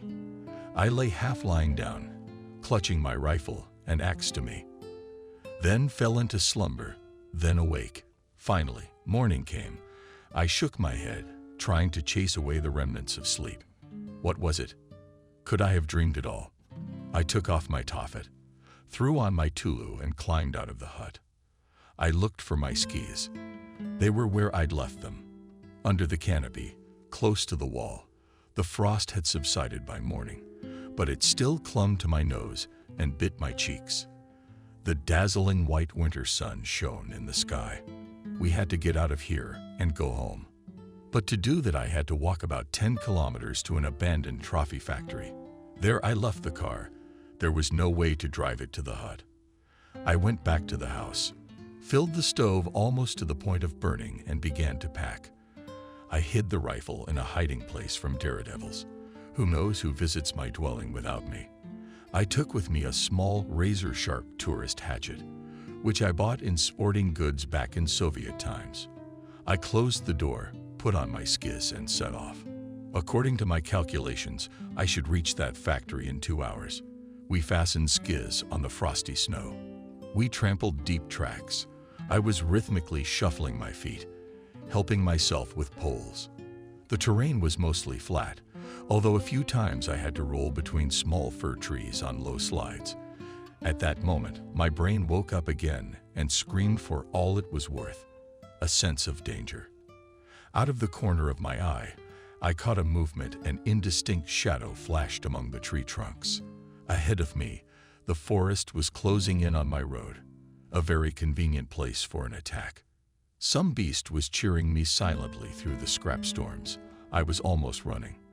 The parade of my breath must have been bigger than steam engine smoke. There was no more strength left. At last I climbed a high hill. At its bottom, at its very foot, protruded out of the snow, the half-ruined buildings of a trophy factory abandoned before the war. I thought I could even see my car on the highway to the small railroad car depot. I was frantically thinking of what to do. Ahead was a gentle slope pulling the highway all the way to the factory. Here and there, the tops of small fir trees and koryak trees were sticking out of the snow. There was no way out. I pushed off with my poles from behind, slid down the slope, fixed my skis on the snowy virgin land, and tree trunks flashed around me. In my head pulse was only one thought, only not to fall. Out of the corner of my eye, I saw how something huge, parachute black with red undercoat, huge jumps, carried Steenie course, turning from snags and sticking out of the snow to her. The plant was rapidly approaching. By inertia, I literally flew into the open rusty gate and braked a few meters away from the car, shaking my skis off my feet. I pressed the central lock button on the remote, yanked the handle. The front doors. The door was like glued, frozen shut. I yanked several times, almost ripping the handle out. No effect. The door wouldn't open. Behind me, I heard the stinking breath of the creature. I pulled out my axe and pressed my back against the car. A few meters away from me stood a huge, scary beast, black in underground hair, a muzzle, something reminiscent of a gorilla. Sharp fangs, huge paws with sharp claws sticking out of its mouth. The beast stood on its hind legs and looked at me curiously. I saw no aggression in its appearance, only interest. I pulled the handle again. The door creaked open a couple seconds later, and I was already inserting the key into the ignition. The engine started at once and charged smoothly, despite the frost. The beast, standing motionless, only tilted your head to the side. I balled my hand across the back seat and pulled a loaf of white bread out of the bag. I rolled down the window and tossed it to the beast. He stood up on 4 paws and leaned over the treat. He touched the gift with his paw a few times and carefully took the bread with his teeth. The loaf instantly disappeared into the toothy jaws. The beast sneezed quite dog-like, turned, and leisurely sank towards the forest. I arrived in the city at night. All the way I was shaking with excitement. It was only when the lights of the suburbs flashed that I was a little relieved. It is now I, remembering the events of those days, so chipper, but then almost went crazy with fear. Driving up the driveway, I did not drive the car to the front entrance, but put it not far from the gate. I had a large lot, so there was plenty of room. I picked up my bag and walked to one entrance, opened the door with my key and entered the hall. Complete silence. I turned on the lights and realized there was no one on the first floor. Strange. What did I want to see? It's almost 2 o'clock. My wife's long asleep. For a while, I stood and admired how the light played on the various films hanging on the walls, real Oriental carpets and cold weapons, all that could be brought from my business trip's antique steel. As if lurking in a long barrier of carpets, hiding my deadly power for the time being, I put down my bag and went to the kitchen, poured myself a whiskey, and drank it almost in a volley. Suddenly, I heard a noise. It sounded like someone even shrieked. Anxiety instantly entered my brain. I listened. It was coming from the second floor. I took the broad-bladed sword off the wall and started to climb up the stairs, trying not to knock my boots on the steps. There was the bedroom. I carefully pulled the doors open. Not a bright light burned, but I managed to make out 2 naked bodies entwined in loving ecstasy on our marital bed. My Adriana saddled and unfamiliar Poroshenko Kersey woolly, male and head tilted up, and hoarse from the swell of passion, in a voice almost shouted before me clearly came the voice of my lover rhythmically on his forehead, reading my wife. "I am better than your loser." The male continued, "Yes, you are the best. I love you." I realized it was time to intervene. I coughed in 2. Finally, I was seeing my lover, uncovered, climbed out from under my wife, and stared at me absent-mindedly. "Who is it?" He turned to Adriana. There was disappointment mixed with curiosity in his question. "It's my husband." The wife took a risk and pulled the sheet up to her chin, and the husband almost cheerfully said the male, "Go for a walk. We're not done yet." He scratched his hairy chest and went at me, clearly intending to throw me out of the room. His insolence made my eyes darken, but I quickly pulled myself together. The thought flashed through my mind that he was an immortal. For some reason, it made me laugh. I threw forward my hand with a sword. The blade, with a whistle, cut the air on the face of the male. A bloody streak appeared. No, I struck flat. "I'm not a killer." The hairy lover roared, threw himself at me. I saw it coming, and dodging his straight punch aimed at my face, I struck his hand holding the sword in the jaw. The male roared with teeth, and face down fell to the floor. "Did you kill him?" shrieked Adriana. "It's Thomas. His boys will bury you." I didn't say anything. Dialing the police number on my cell phone. "Hello. What's your emergency?" I got an answer almost immediately. A stranger broke into my house. "Help. He's probably trying to kill me." I yelled into the phone, faking hysterics. Then I removed a weighty steel fireplace poker from its stand and gently placed it in his hand, lying knocked out by the striped guest. Adriana looked at me in silence. The hysteria seemed to end when the lovers' heads were loaded into the car. The familiar captain took me aside. "Is that what you mean?" "That's Thomas. He runs the market. A lawyer's coming tomorrow, and he'll probably be released. He's a vindictive bastard. Could be trouble." "Thank you, Sergeyevich. I understand everything. Forewarned is forearmed." I shook the captain's hand. When I returned to the bedroom, Adriana was lying motionless, covered with a sheet. I was silent. My senses were gone. Only an unbearable pain was burning in my chest. Finally, my wife sobbed, returning to her knees and shuddering with her whole body. "Adriana." I said the once favorite name with disgust. "I'm going to leave now. Make the transmission downstairs so that in the morning when I wake up you won't be here." She started to say something through her tears, but I didn't listen. I quickly left the bedroom. When I woke up, Adriana was still home. She was trying to explain something to me.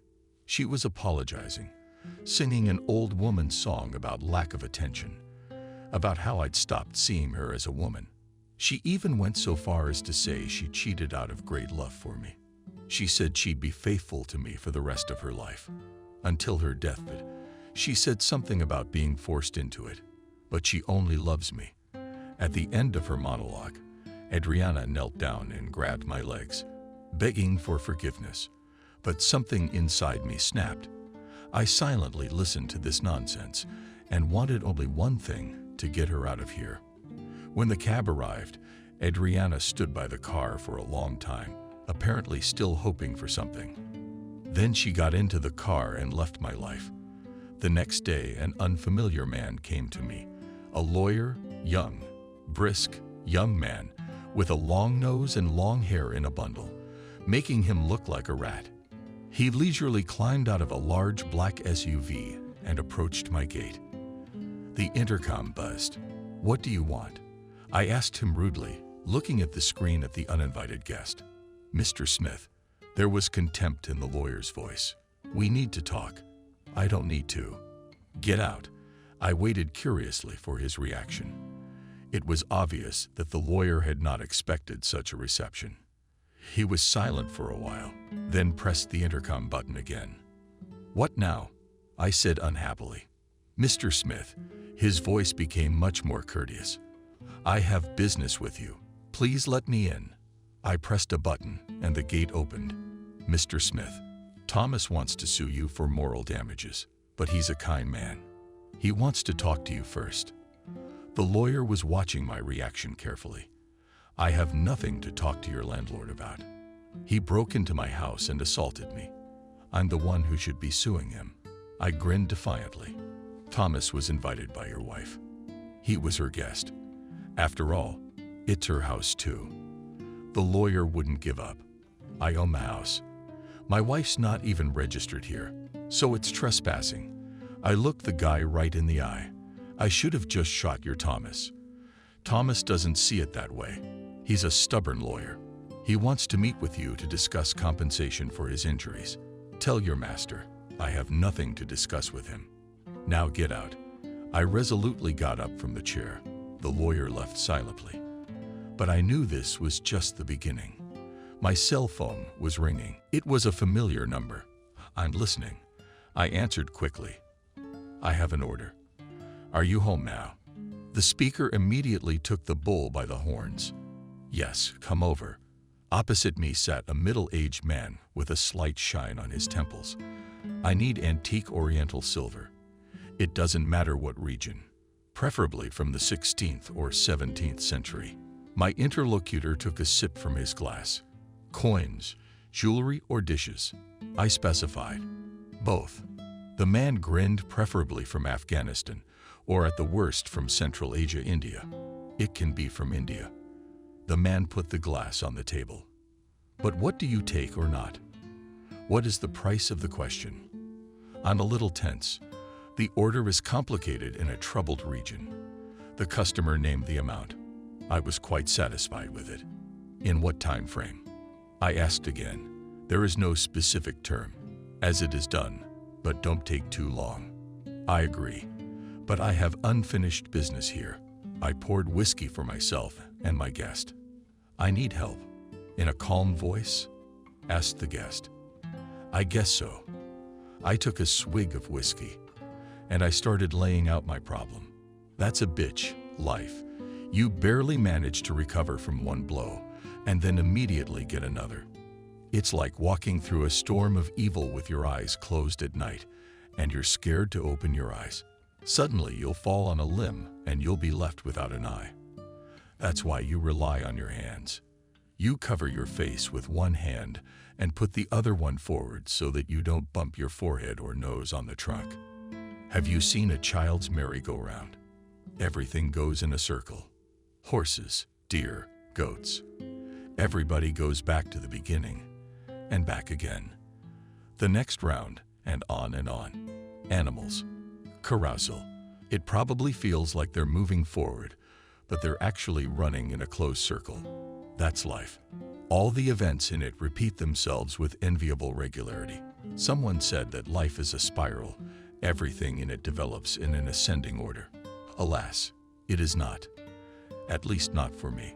A few years ago, I fell in love with a girl who happened to come my way. Her name was Kathy. I said her name, and the sweetness from the volume spilled over my body.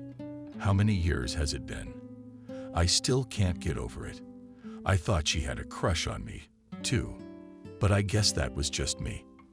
I had to leave urgently. There was something I couldn't put off.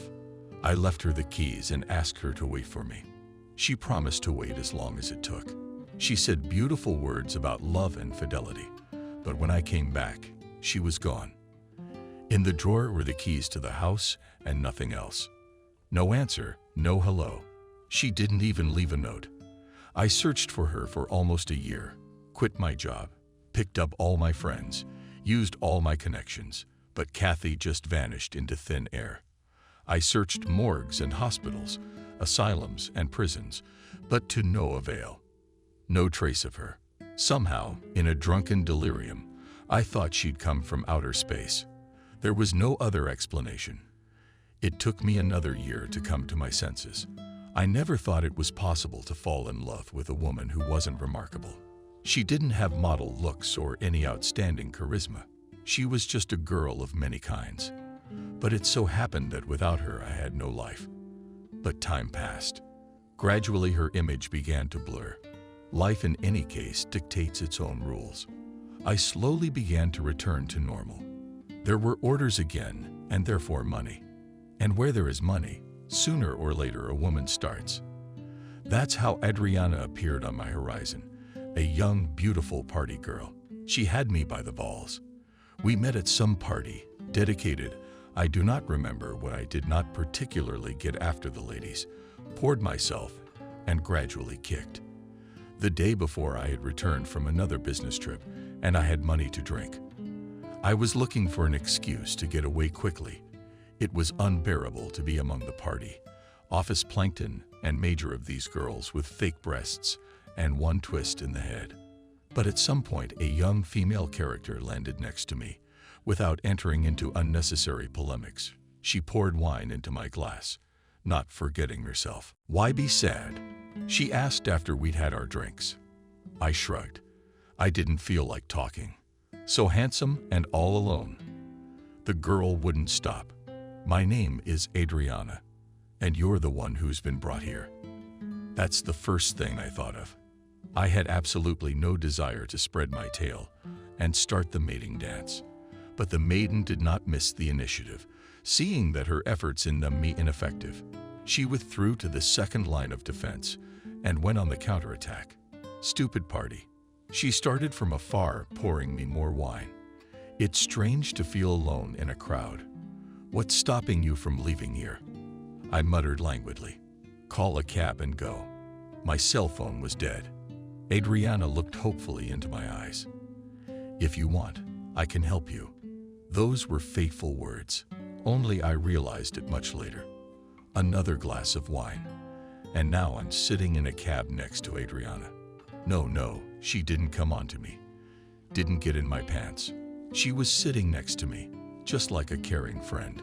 Then it turned out she'd forgotten the money. I paid off the driver and went up to her so she could pay me back. It was all sewn up in white threads, like the debt couldn't be paid back later or forgiven at all. It was just that I was already drunk and had trouble perceiving reality. In the morning, I woke up in bed with Adriana. I had no rejection. But as long as it happened, so be it. If not Adriana, then some other friend. No difference at all. 2 months later, we got married. It wasn't a big wedding, but it was elaborate, with important guests and a few relatives. We lived in my house. All the property belonged to me. The store and the antique firm, too. We didn't have a prenuptial agreement, but it was impossible to get anything away from me, except for the car I'd given her. But that was a drop in the bucket.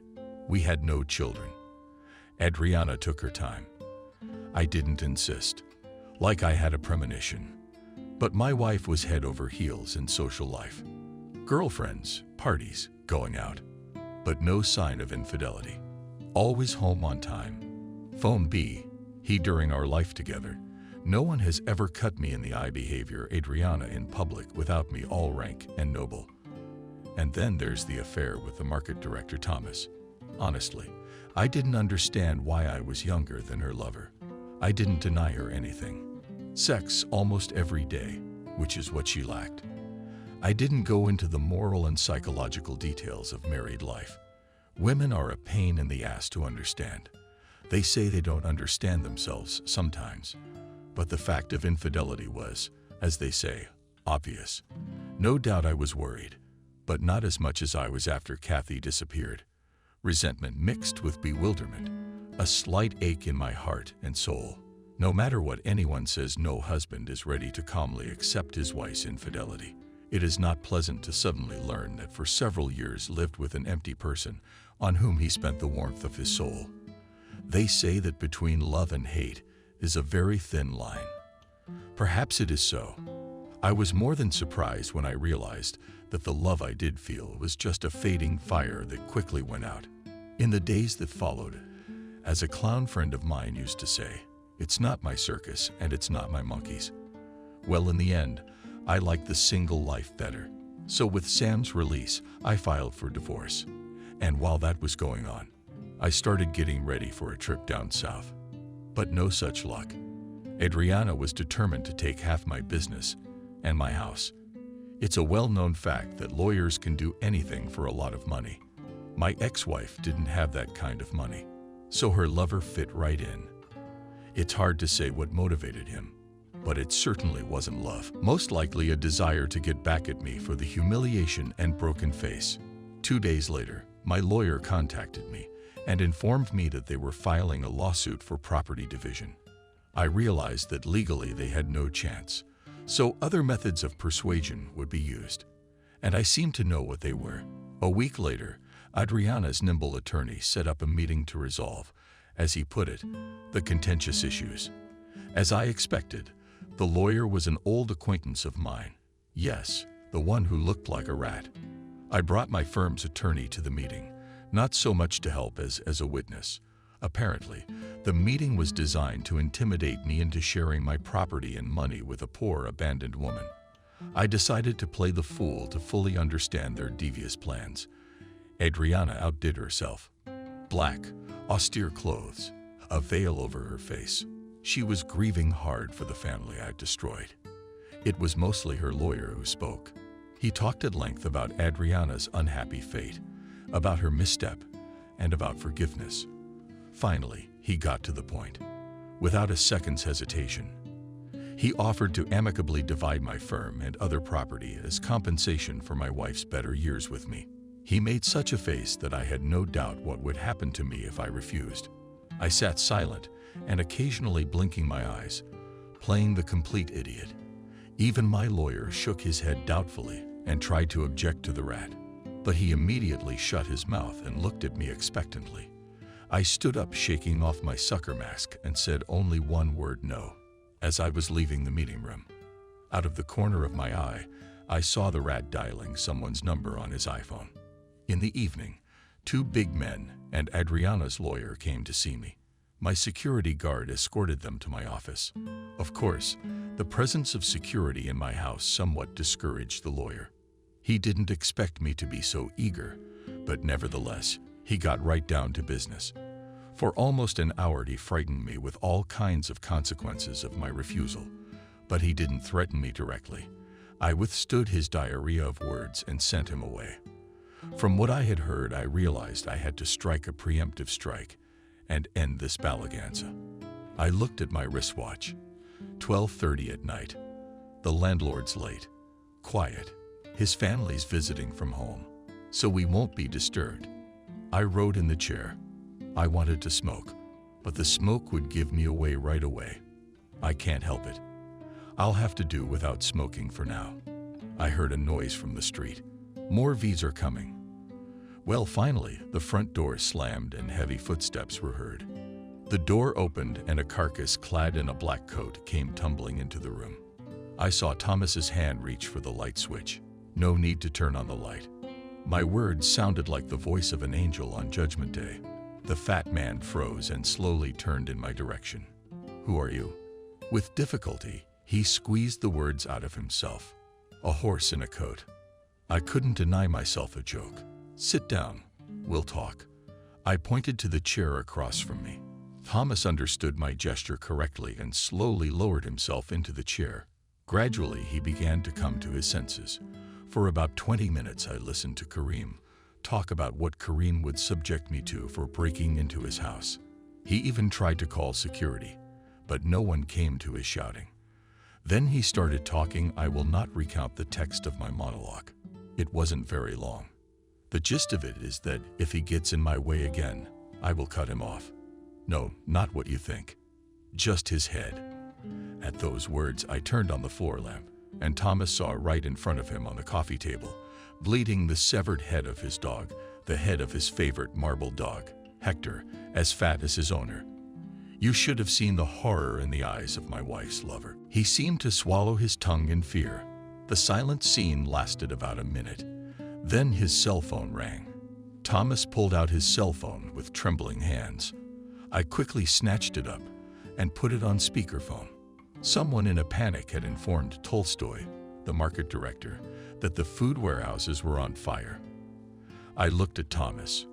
I thought I was more than convincing. I could have blown up his car for the last time. But that was overkill. I got up and walked out, leaving my master to admire the head of his favorite dog. Walking down the dark corridor, I had to step several times over the bodies lying in picturesque poses, knocked out by the guards' stun guns. Two dark figures separated from the wall. Let's go. I spoke quietly. How's that dog sleeping on its hind legs? The man in black smirked. Did you really think I really killed the dog? Of course not.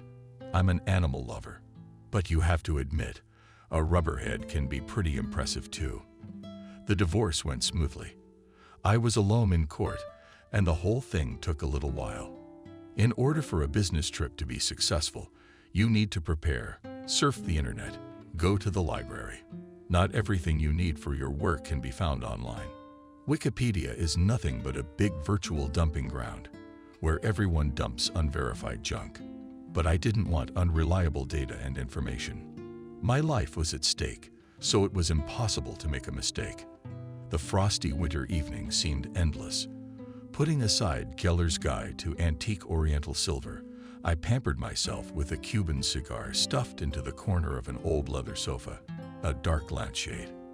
The floor lamp cast a sharply defined circle of light on the floor, while the rest of the room was hidden in semi-darkness behind the wide glass door leading to the front porch.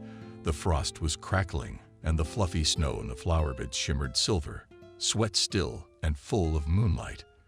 The loneliness did not depress me. I always found something to do, especially when I was preparing to dive into another expedition. And if truth be told, I didn't want to socialize. I was a stranger to my neighbors. I'd disappear for long periods of time, and then reappear. They didn't seem to realize it. I was working, and that was good. Less they know, more they sleep. I smelled smoke, put the chicken cigar in an antique Latin ashtray. I got up and went into the kitchen, poured 3 fingers of whiskey into a pre-prepared glass, threw in a few pieces of ice, and took a big gulp. And at that moment the intercom rang. It was already 11:30 p.m. on the ancient ship's clock. I wondered who it was at this late hour. I reluctantly approached the background on the screen in the not bright lantern light, saw a woman standing near my gate. She was wearing a dark fur coat and some kind of shawl, tangled up to her eyes. She didn't look like anyone I knew. I wonder who that is. Who do you need a sip of whiskey? I asked into the intercom microphone. I need the owner, the woman said distinctly, leaning her gloveless hand against the brick fence. I had more questions, but I suddenly felt sorry to keep a stranger in the cold. So I opened the gate. Come in on the camera. I saw the woman, staggering, walked to the native porch. Is she drunk? The first thing I thought. The woman with difficulty climbed the steps and was already standing in front of the front door. Hello. I can come in, quietly mumbled the unexpected guest. Come into the hall. I let her in and closed the door behind her. No, I don't think she's drunk. The woman hesitantly walked into the brightly lit hallway and stopped, looking at me confused. I even shuddered inwardly. Large blue eyes looked at me, curious and slightly wary. Take off your coat and give me your handkerchief. The stranger took off the slightly snowy artificial fur coat, remaining in an incomprehensible color woolen dress, which lightened her well-composed small figure, unwrapped on a warm-down coat, handkerchief, and with her eyes began to look for hangers. I, finally coming to my senses, politely took the clothes from her hands to the guest and hung them carefully on the hangers. She dragged the boots off her feet and looked at me questioningly. I was speechless for a moment. Standing in front of me was a charming young girl. Who was she? Where did she come from? Why had she come? These questions swirled around in my head, but I could find no answer. I didn't know many girls in this city, especially such charming ones. I stood silently for a while, trying not to look the stranger in the face. The pause was clearly dragging on. "Come in. I'll give you some hot tea." A gallant and hospitable host began to awaken in me. "Sit down on the sofa." The girl went further into the hall. Looking around curiously, she stopped near the carpet with weapons, silently looking at the deadly steel and Orza for a while. Then she looked at me, smiled, and finally took a seat on the couch tentatively in her dress. Leaving my guest in the hall, I made my way to the kitchen, collected the kettle, removed the boiling water in the stock pots, found some carcasses, and all this splendor neatly arranged on the coffee table. The girl carefully took the cup, took a polite sip, and looked at me. "So, what can I do for you?" I asked politely. "Are you Smith, Yuri Pavlovich?" asked the stranger, carefully putting the cup with hot tea on a plate. "That's right. With whom do I have the honor?" I said in a social tone. I felt like I'd even let my tail wag in front of the stranger. "My name is Betty." I shrugged. "I have very important business with you." She raised her blue eyes to me. "Do you remember Kathy?" I choked with surprise. Kathy. My heart pounded traitorously so the girl wouldn't see my excitement. I got up and walked to the window. Man changes with time, but love doesn't die. It can lurk somewhere inside and wait for its time to make your heart beat faster again. But I've really changed. New thoughts, views, passions, sadness, and joy. Sometimes I feel sorry for the old me, but I can't go back. And there's no reason to. I lit a cigarette and opened the window. Outside the window still rained frost and glitter. The fluffy snow shimmered silver under the moonlight, and the hall was warm. The fireplace was burning in the corner. Occasionally there was a crackle and a fierce spark, but for some reason, a chill ran down my spine. "Excuse me, how old are you?" I asked the guest. A tactless question. "Does it matter?" Betty shrugged. "You didn't answer my question." She looked me carefully in the eye. I held her gaze. "Yes, I remember Kathy. She lived here for a while. And then she disappeared without leaving a note." I leaned back in my chair. Memories of Kathy hurt me. I'd been looking for her, but to no avail. That was it, really. I wasn't going to open my heart to a stranger, even one as charming as Betty. The girl was silent for a while, as if deciding whether or not to speak further. "You couldn't find her." It was evident that Betty was struggling to say the words. "Until I met you." Kathy was friends with a guy named Michael. They were getting married. They'd already bought the rings. But then she met you. Kathy lost her head. She fell in love with you after you left. She waited patiently. But then her aunt arrived, your housekeeper. I don't know what happened between them, but she kicked Kathy out, and she had to come home. Michael found out she'd come back, found her and beat her badly. At home, she was abused too, called the town whore. One day, Michael showed up at their house and asked her to marry him. Kathy had no choice, so she said yes. When she found out she was pregnant, she thought it was Michael's baby. For almost a year and a half, they lived more or less tolerably well.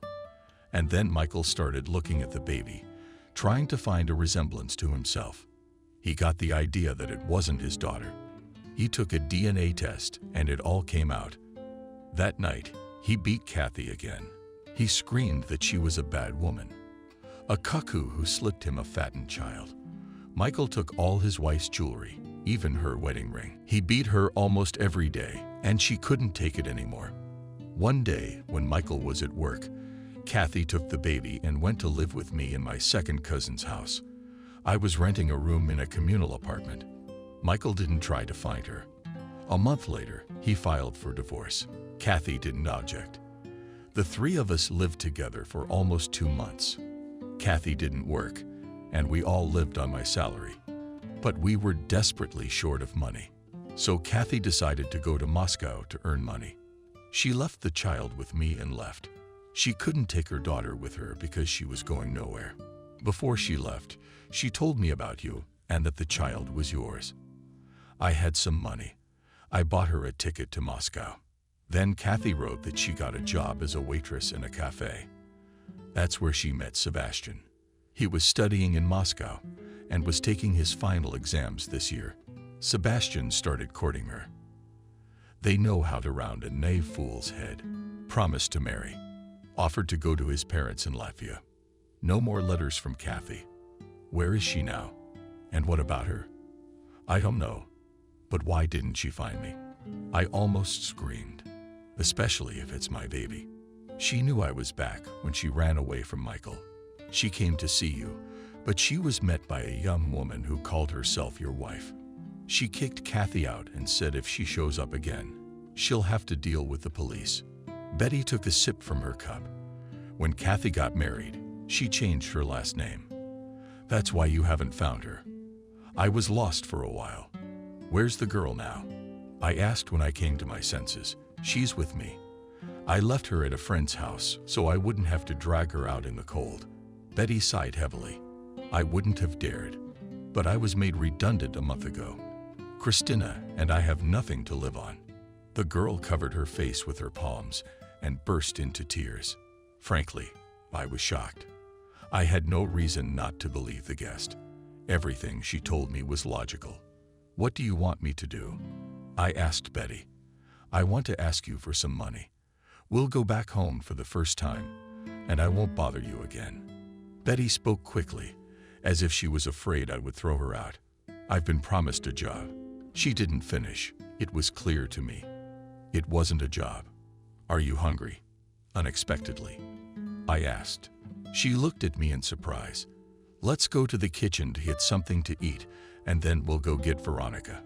I hailed a cab, and we drove almost to the outskirts of town. At the old house, a friend of Betty's had rented a room under a pile of codswallop. We found a little girl. She cuddled up to Betty with her little arms around her neck. I'm hungry. The baby cried softly. The girl stroked her head affectionately. I tried to take Christina in my arms, but she screamed with fear and clung even tighter to Betty. When we got home, I cooked dinner with Betty's help because I had no idea what a small child could eat. Then I took the guests to my bedroom and put them to bed. I got up early, made coffee, poured myself a big cup, and sat down in the kitchen. I had made my decision overnight and was now waiting for Betty to wake up. Did I believe her? Yes and no. At least I decided to take a DNA test, and then we'll see. I didn't call my mother. She had enough on her mind as it was. She lived with Katya, my niece, so I didn't bother her yet. Betty came into the kitchen, and I poured her coffee and slid her some water and toast. As soon as Christina woke up, we'd leave. She adjusted her dress. Thank you. Tears came to her eyes again. What's the matter? Why is that? Do women always cry for everything? I'll tell you what. How's your jaw going to work out? It's hard to predict. In any case, the baby needs to be fed and clothed. If you don't mind, I'd like to hire you as a housekeeper. You'll live here with the baby. The money I gave you, consider it an advance. I put a card in front of her. This is for groceries and clothes. Buy whatever you need for your child. Do you have a cell phone? Betty shook her head in the negative. I slid her the box with the new iPhone in it. You'll figure it out on your own. She nodded quickly. My cell phone and the driver's cell phone are already in there. If you need to go anywhere, call and they'll take you. As soon as Christina wakes up and eats breakfast, we'll go to the lab and take the DNA test. I'm leaving soon, and I want to know the results before I go. I said all that in one breath. So, any objections or not? Betty shook his head in the negative. 6 days later, the DNA test was ready. I was not the girl's father. Betty read the test results and looked up at me. God, what are we going to do now? She sounded doomed. Don't think, we'll leave right away. I'm so sorry. I didn't even think it could be like this. I was sure Christina was your daughter. She put the card on the table and went to the second floor to get Christina. Wait, I slammed my palm on the capital. What exactly has changed? I need a housekeeper anyway, especially since I'm going away, maybe for a long time. By the way, Lena's coming today. She'll be with you while I'm away. The baby will be enough for you, Betty. The girl looked at me in surprise. So I can stay, she said. Of course you can. You work for me. Everything stays the way it was. I grinned. Yes, everything repeats itself. A few years ago, I also said goodbye to the girl I loved and asked her to wait for me. The circle had closed. I was about to get into a cab when Betty asked to come with me to the airport. I didn't mind. As I checked in for my flight and headed to the pogrom control area, Betty suddenly kissed me on the cheek and whispered, "Come back soon." As I passed through border control, I turned around. 2 girls, big and small, were waving at me. I could see tears on Betty's face. After a 6-hour flight, the plane landed safely at the airport of one of the Central Asian republics. Barely had I gone through all the post-flight formalities and stepped into the welcoming hall, my gaze caught a familiar face from the dense crowd. Jack. I had no doubt that he would be the one to greet me. I raised my hand, signaling that I was seeing an old friend. "Hello, brother." Dressed in a long robe of camel and wool and skullcap, he gave me a hug. "Long time no see." "Hello, Jack. I was genuinely happy to see you. Almost 5 years. Let's go to my car." Jack picked up my bag, and we went to the exit from the airport. We looped through the narrow streets of the ancient southern city. Our car finally pulled into a narrow gate and stopped in the shade of the heat. A young woman, fast server, taken, gave Orhan. Seeing us, covered her face and bowed. Jack said something to her in an unfamiliar language. She bowed once more and disappeared into the house. "Did you get married?" I looked at the woman and turned to my friend. Jack took off his robe and threw it carelessly next to the cushions. But I'm not an old man. I didn't go any further into that subject. We settled around a low table covered with a colored tablecloth. The young woman poured the tea in half and disappeared back into the house. Education, though. Then we ate for a long time, washing down the food with flavored tea. Jack asked about the health of my loved ones. He was saddened to learn of the circumstances of my younger brother's death. "Did you get your revenge?" he asked me. "Yes, briefly. As a man should," I answered. My friend nodded contentedly. Dusk began to fall. The hot southern sun slowly crept over the horizon. The heat began to subside. Soon we heard the cry of my Odin calling to the evening Maghreb. It looked like there was a mosque nearby. While Jack performed the threefold prayer, I managed to drink 2 cups of flavored tea. When it became dark, a silent woman lit several lanterns, illuminating the place where we were seated. From the darkness, the loud rolling of the CKAD and the rustling of bat wings could be heard before us. There is a ruin of an ancient tower not far away. There are a lot of bats there. They hunt at night and sometimes fly in here, Jack said. As if reading my mind, we finally got down to business. I briefly told my friend the essence of the problem, without going into details. Why burden a good man with unnecessary information? Especially since I have to work moderately anyway. There's no point in going. Jack said, wishing with his lids. It's dangerous to go beyond the river. The teachers are running rampant there now. They hit the Americans well and will soon take control of the whole country. We need to go southeast to Sea Valley. You might find something there. But we can look here too. I nodded in agreement. Very few of their caravans passed through the country beyond the river, so it is unlikely to find anything of value there. But in the Samara Valley you can search. There may be coins and silverware, just what I need. I'll look here, maybe I'll find something." After a pause, Jack continued, "You take my car, gear, weapons, and head southeast. You'll pick up your car papers and gun permit tomorrow." He shouted something into the darkness, and a light came on in the doorway. "Let's go inside and get some rest." Jack nudged me with his hand toward the house. The silent woman led me into a small room with a bed and a small table. A copper basin and a pitcher of water stood on the table. She pointed to the bed and said something. I nodded in response, though I understood nothing. The woman said another short phrase and left. I stripped off my clothes, slept, ran cold water over my face, and laid down on the bed. It was still hot, and I did not cover myself with white sheets covering my eyes. I lay there and remembered the events of the last time. Too many of them had come upon me. I was awakened by a slight rustle, and the gentle touch of someone's hand on my chest. I wanted to ask who was here, but a soft, lavender-scented hand gently clamped my mouth shut. A woman's light and smooth body came over me. The unfamiliar woman was kissing my breasts, stroking my lower abdomen. From the surprise, I lost my ability to resist, and everything happened. There was no disappointment.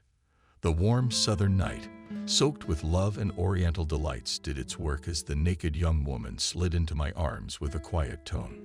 Responding to my kisses in my soul, calm and peace was born for the first time in a while.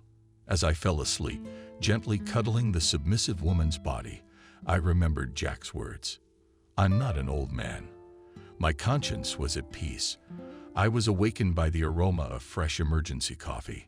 Jack sat squinting into the rising sun, holding a cup of hot drink in his hand. I quickly washed my face and joined my old friend. How restful. Taking a sip, Jack looked at me. Rahim, I haven't slept like that in a while. I tried to catch the subtext in my host's words, but it was as if he was reading my mind. It was Camille. She's a widow. Her husband died in the desert a year ago. It's a good thing they didn't have any children. She lives in my house now. Did she like you at first sight, as they say? Jack added something in his own language. I lowered my eyes. Well, after all, it was her choice. We drank another cup of coffee. Finally, Jack slid a large diamond bag toward me. On top covered a netted assault rifle with a magazine attached. Lying there was a Kalashnikov assault rifle. On the side, I fumbled for 2 fully infected horns. 3 is enough, Jack commented. You're not going to war. In the bag, there was still a knife with a long, wide blade from the old war times artillery binoculars, wrapped in a desert-colored sniper's cape. At the very bottom of the bag lurked a familiar 1911 Colt and a spare magazine with ammunition, ID, groceries, and everything else in the car. You'll figure it out later. Jack stood up. God bless you, Adriana. There was a shriek, and the door showed Camille in its opening. Not paying attention to Jack, she ran up to me and hugged me. As I left town, I was followed by a long scream. The car was rushing down a sun-cracked highway, cutting the red sands into almost 2 equal parts. The road was laid out along an old caravan route. Back in Soviet times, the thermometer on the dashboard read plus 47 degrees. The engine was running at a breakneck pace. The arrow of the temperature gauge was inexorably rejoicing at the 100 mark. I sat in the driver's seat, open warm robe, under which there was only one swimming trunks. It was the only way to escape the heat, and not for long. Periodically on the horizon flashed mountain peaks, and I did not realize whether they were really mountains or ghostly mirages. This wait died less and less often. Through the desert drove cars destroyed from the heat asphalt for metal, wind, and the remaining few gas stations fent on the sides of the road. And all because of the heat, which burned all living things, making the vast desert even bigger. Its sands stretched all the way to the Aral Sea. I remembered Jack telling me that in his childhood in these places gardens bloomed and water rivers flowed. Now all this is in the past. The only source of moisture is seasonal short rains, and even those had long ago lost their unequal battle. The sun was steadily rolling toward dusk, but it was still mercilessly burning the dry air. The desert wind pondered the tops of the sandy velvets, throwing hot sand on the road. The day was leaning towards evening, and I realized that I would have to spend the night in the car. The only thing I was glad about was that with the setting of the sun, the heat would subside, and I would be able to breathe a full breath. The sun was almost touching the horizon when I drove off the highway on more or less level ground, turned off the engine, tired for the day, and started to use things, spread the seat, and put the sleeping bag. Took out of the trunk a stove with gas. I didn't want to eat. I was only thirsty. I quickly lit Gorilka and put a kettle and poured some brew into it. In such heat, locals drink strong green tea, kok tea, as they call it. While the drink was being prepared, I took out of my bag an automatic rifle, took out a cartridge in a cartridge, put it on the safety, and put it on the seat. There was no habitation for many dozens of kilometers around. It was as if I was in space, but you have to be ready for any surprise. Soon I was sitting on the hood behind a glass Camel and Cat and was enjoying drinking hot tea and quenching my thirst. Suddenly, the wind picked up. The sky began to nod, clouds not about a new arrow gleamed lightning, and after a while thunder rumbled right above my head. I could clearly see jets of rain appearing in the sky. I was even going to hide in the cabin. But the downpour did not fall on the common land. The rain did not reach the ground, and escaping in the air, thundered a few more times, and only one warm drop fell on my face, still reaching the ground. The wind threw a handful of sand in my face as if in mockery, like a good portion of fine shot. The clouds crept slowly northward and into the sky. First one star shone faintly, the second. And then in 5 minutes I saw the sky covered with meaningless schemes, constellations. The moon's not bright sickle was interrogating everything in dull gray tones. I went to bed early. I opened the windows a little for ventilation. I couldn't sleep for a long time. All sorts of things came into my head, but gradually fatigue took its toll, and I fell asleep. I woke up to a rustling noise. The car shook a few times. I opened my eyes sharply and looked out the window. It was darkness all around. What was it? Maybe a snake. But how big would it have to be to rock the car like that? Suddenly, a wave of black panic and unbridled fear swept over my brain. My body felt like a village. I took a deep, hysterical breath of air and arched my back. By an incredible effort of will, I forced myself to find the flashlight and turn it on. Its light trembled, fading into darkness, still the same dead emptiness. All around, I sat there wet with sweat, feeling my heart tearing out of my chest and my frequent breathing drowning out all sounds. I gradually came to myself. Panic-past thoughts stopped rushing around in my head like frenzied cockroaches. I wiped the sweat from my face with the sleeve of my robe and exhaled deeply. Maybe it was just a dream. I tried to calm myself, slipped my gaze, dedicated to the not bright color of the desert. I spotted something black, quickly dissolved into the darkness. I remembered about the automatic rifle and put it beside me. The caliber is small, but still. Besides, there's also a Colt .45 caliber pocket gun. Feeling the weapon in my hands, I almost completely recovered. I took a swig of whiskey for courage and kept quiet. Listened to the night. There was another rustle. Somewhere not far away, the sand hissed and scattered. But the car stood still, and I fell asleep again. They say that in the most deserted sandy areas of Central Asia there is a Volga, and a good one. It is a meter-long earthworm, dark red in color. It only appears on the surface during the hottest months. The local population is mystically terrified of him. After all, he is supposedly able to kill at a distance, whether spitting out a deadly poison or striking the victim with an electric shock.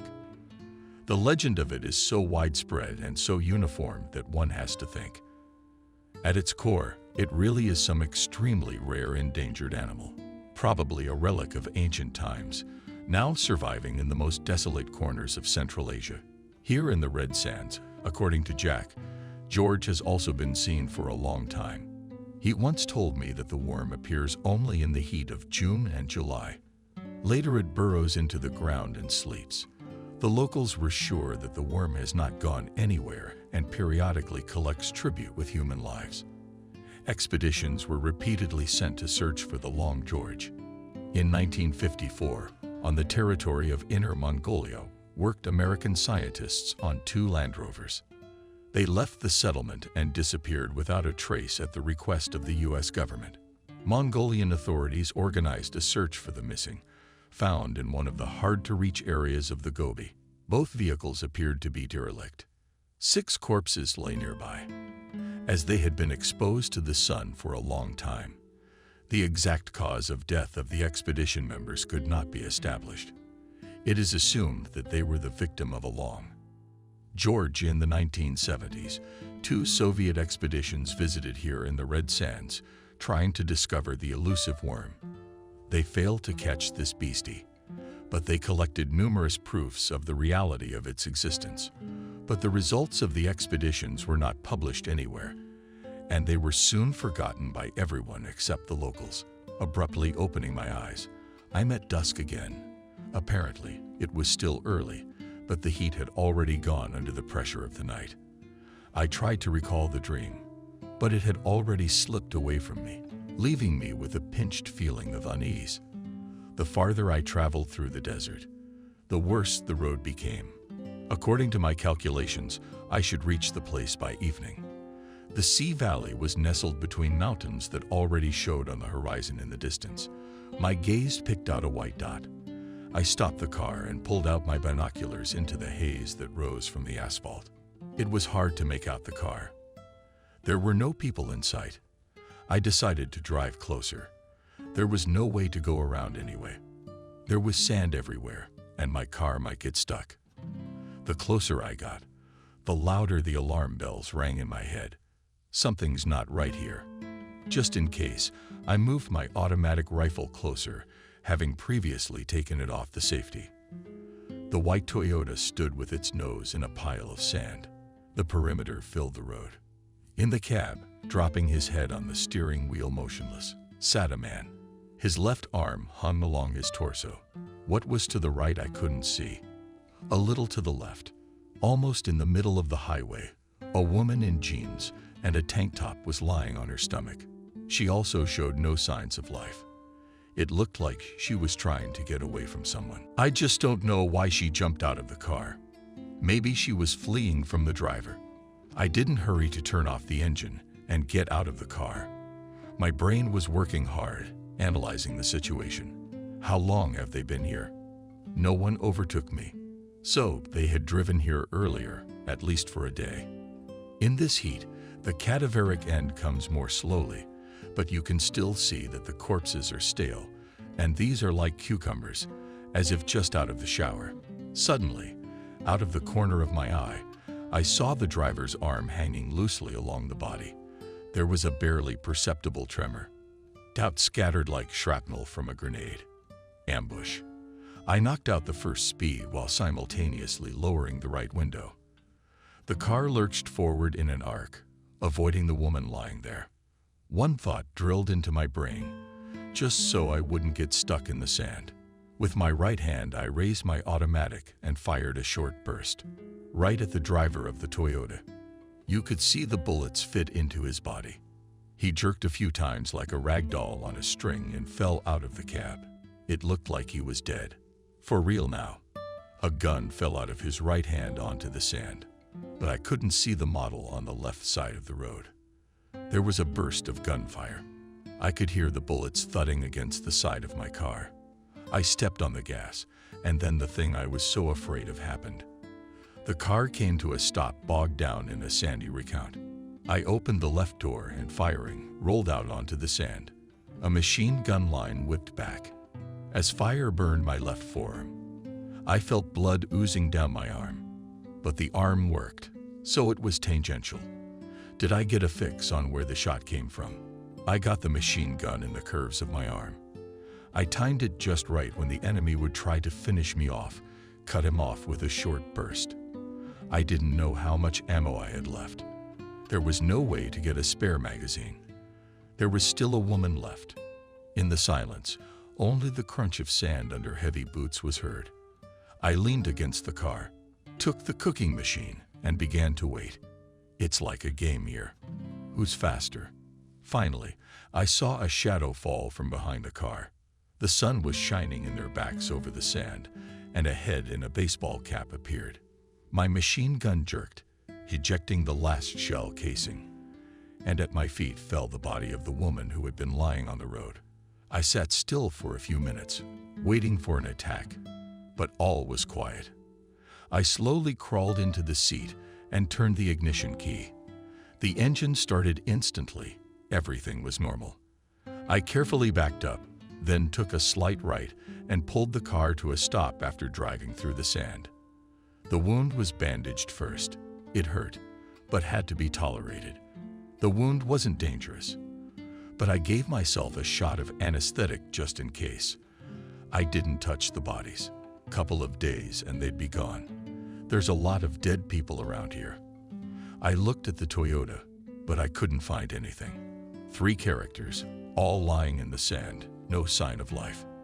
Picked up the gun that had fallen out of the driver's hand, a Barrett 96 nice car. I stuffed the trophy with a full magazine behind my belly belt and walked to my car. Soon a bleak desert landscape stretched on both sides of the road. After 60 kilometers, some buildings appeared ahead. As I got closer, I realized that it was an old caravan shed, miraculously preserved. I drove leisurely under the archway and found myself in the courtyard, where in the center there was once a small fountain with water. I got out of the car and walked under the shade. One of the arches there were no people in sight. If they were hiding from the burning of the driving sun inside. But the yard was well maintained, and in places the wall where it needed it, or had chipped away, someone had reapplied fresh clay, and that had dried quickly under the pressure of the fierce light. I looked around the buildings, but there were no people. Maybe no one lives here all the time. Maybe they come here once in a while. The question is, why? As an inn, these buildings themselves, and lived in one of the rooms. I found a few antique jugs, mostly Latin, but there were a couple of silver ones. I threw them in the car. We had to drive to get into the valley by daylight. Finally, the road bumped into the mountains. It meandered between the rocks until it popped out to George's more often than not a mountain stream. It was getting cooler. Instead of sheep, trees appeared along the road.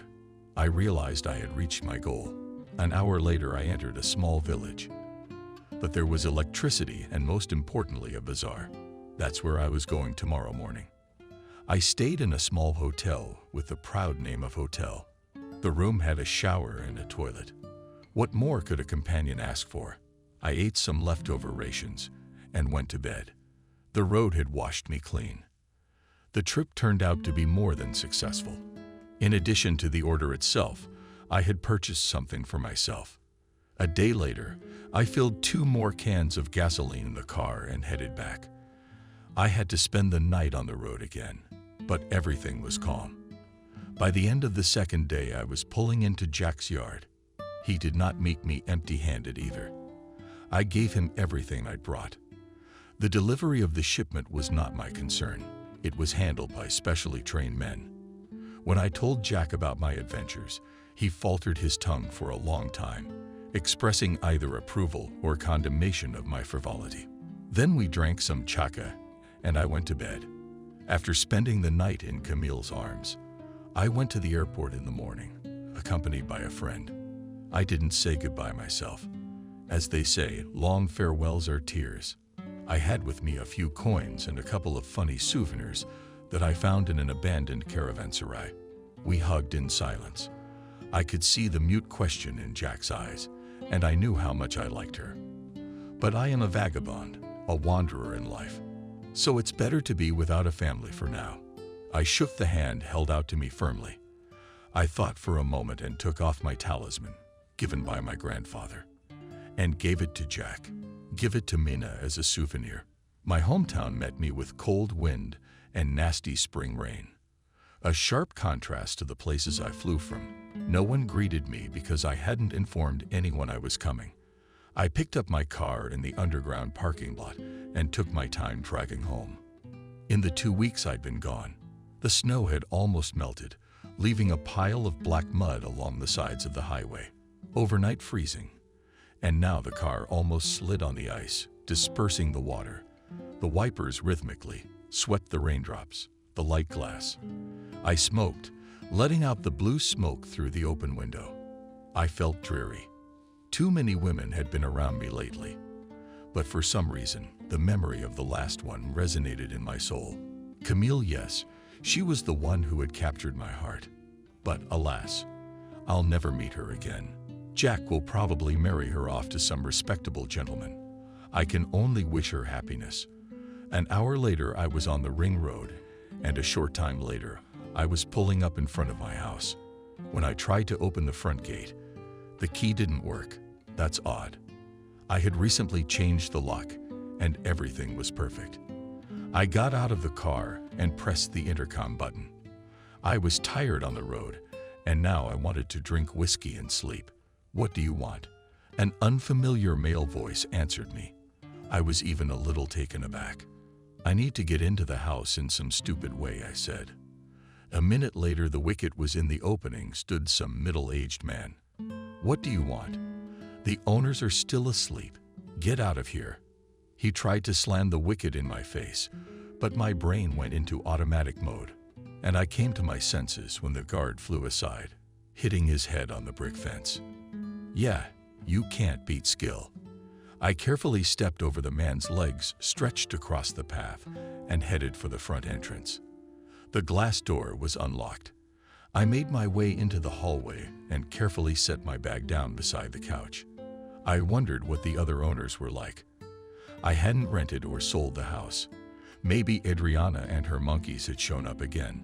I wasn't angry. I was just surprised. Went into the kitchen. Fridge is mine, but someone else's tea set is too bright.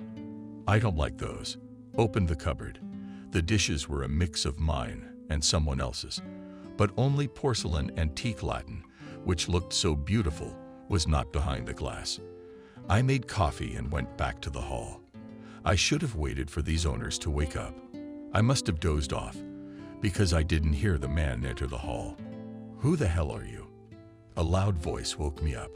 Above me, an awning rolled in my eyes in surprise. A man in a green from class robe. Next to me stood an unfamiliar young woman and long fingers with blood-red nails frantically typing something on her iPhone. "Actually, I'm in my house," I said loudly. "Who are you?" "Who to?" "We bought this house and moved in 3 days ago. The owner and her child went to her husband up north and sold the house to us." The man was seething with righteous anger. "The owner is a young woman named Betty, and the girl's name is Christina, about 4 years old." I was beginning to realize what had happened. Betty had tears in her eyes at the airport. "Come back soon." And she tried to slip me a baby. That was a quick turnaround. It was so banal, it made me laugh. They say you shouldn't let strangers into your home. I imagine she got lost getting ready with the money. I, without getting into an argument, went into the study, pushed aside the painting hanging on the wall, opened the door of the secret safe, and took out the documents for the house. "Here, read. The house has one owner, and I'm not married. I'll give you 1 hour to get out of here. I'm getting tired of this, and put the dishes back where they belong. We bought this house. We're not going anywhere. You get out. If you have a problem with it, sue me." The guy was practically yelling, "Girl, call the police." Well, God knows, I did the best I could. I stood up and grabbed the man's nose with my right hand, didn't give him a second thought, threw him out the unlocked door into the street while splashing in the rain. Trying to get up, I walked over to my wife, shooed her away. Without ceremony, the woman nimbly jumped outside. She jumped up to her husband and tried to help him up. I didn't feel sorry for them. From the looks of it, the guys aren't poor somehow stomping around. While we were stomping around the house, a police car pulled up. Really, they got a pimply sergeant on me. The pimply sergeant even punched me in the stomach a couple times. Consolidating their success, the policemen cheerfully dragged me to the car. Shouting something joyfully into the radio station. At the station, I showed my house papers to some important official in civilian clothes. He read the papers for a long time, moving his lips funny, then sighed. "This is a matter for the court to decide. You had no right to throw the present owners out of the house and to engage in violence." I didn't comment on his words and asked to make the phone call I was legally obliged to make. I quickly dialed the number on the other end of the wire, listened attentively, and was disconnected about half an hour later. The door to the office opened with a bang, hitting the wall. The boss sitting across from me jumped in surprise. The body of a man in a Kremlin suit floated into the office. He looked around the room and said, "Joseph." "Joe, I'm Mr. Smith's attorney." The man wagged his chin in my direction. "On what grounds is my client detained?" He tried to forcibly remove him. The warden started babbling, but the lawyer wouldn't let him finish. "My client is the legal owner of the house. It's documented." The lawyer's voice completely filled the office. "Mr. Smith does not have to prove what is already obvious. You are required to release my client immediately." But he beat the victim. The warden tried to interject. "The victim here is Mr. Smith. The men who tried to take possession of his house must leave immediately. And may Mr. Smith pray to God that Mr. Smith does not sue them for the theft of his property." The lawyer waved some paper like a flag. "You're to send a squad immediately and clear the house of invaders." Yeah, specialist, I thought. He should be at the UN. As I left the station, accompanied by my lawyer and a police captain, I saw a familiar pimply-faced sergeant standing by the car. "Just a minute, gentlemen, a little matter." I walked up to the sergeant and knocked him out with a straight punch to the jaw. As he fell, his head hit the side of the police car. His cap rolled off to the side. When I turned around, rubbing my bruised long arm, the lawyer and the captain were looking the other way. The music rolled in waves, almost knocking me off my feet. I sat at the bar and spit my third glass into myself. The bartender looked at me sympathetically. His eyes felt like they were screaming. I also nodded. Suddenly, the mirrored shelves reflected to the point of pain. A familiar face. I even sobered up. "Kathy, was it?" I turned around quickly. A lanky, foreign-looking man was standing next to her, hugging her by the waist.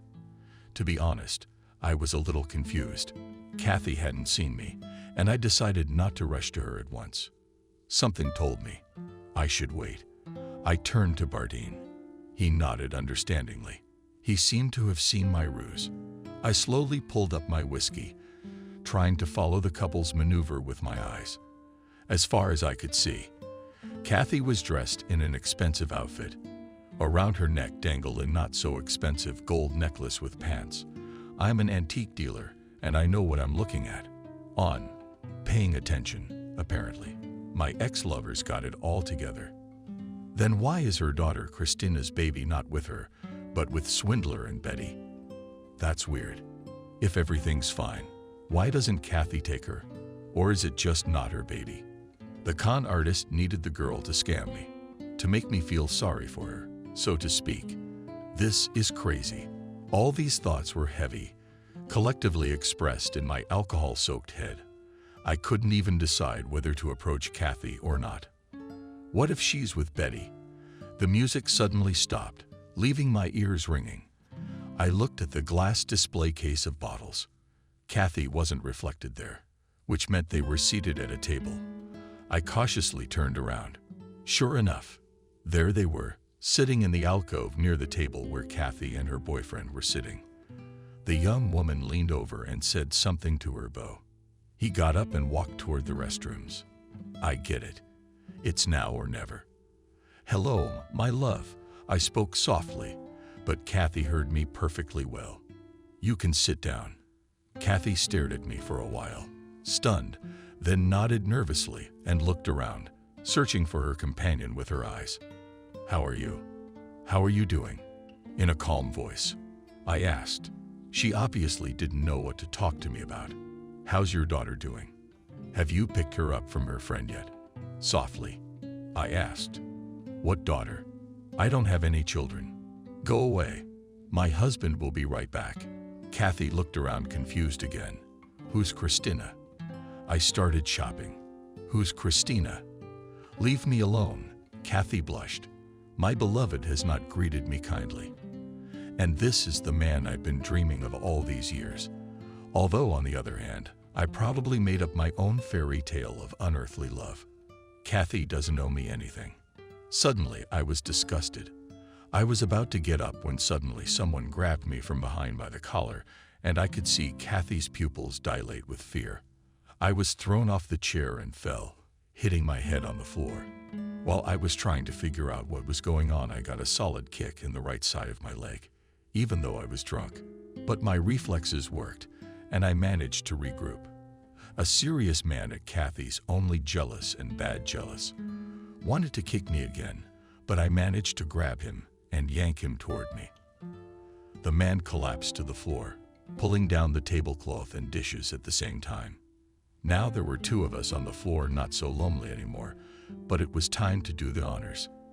I got up as quickly as I could and staggered to the exit, passing the bar. In the glass window, I saw a jealous woodpecker rushing after me.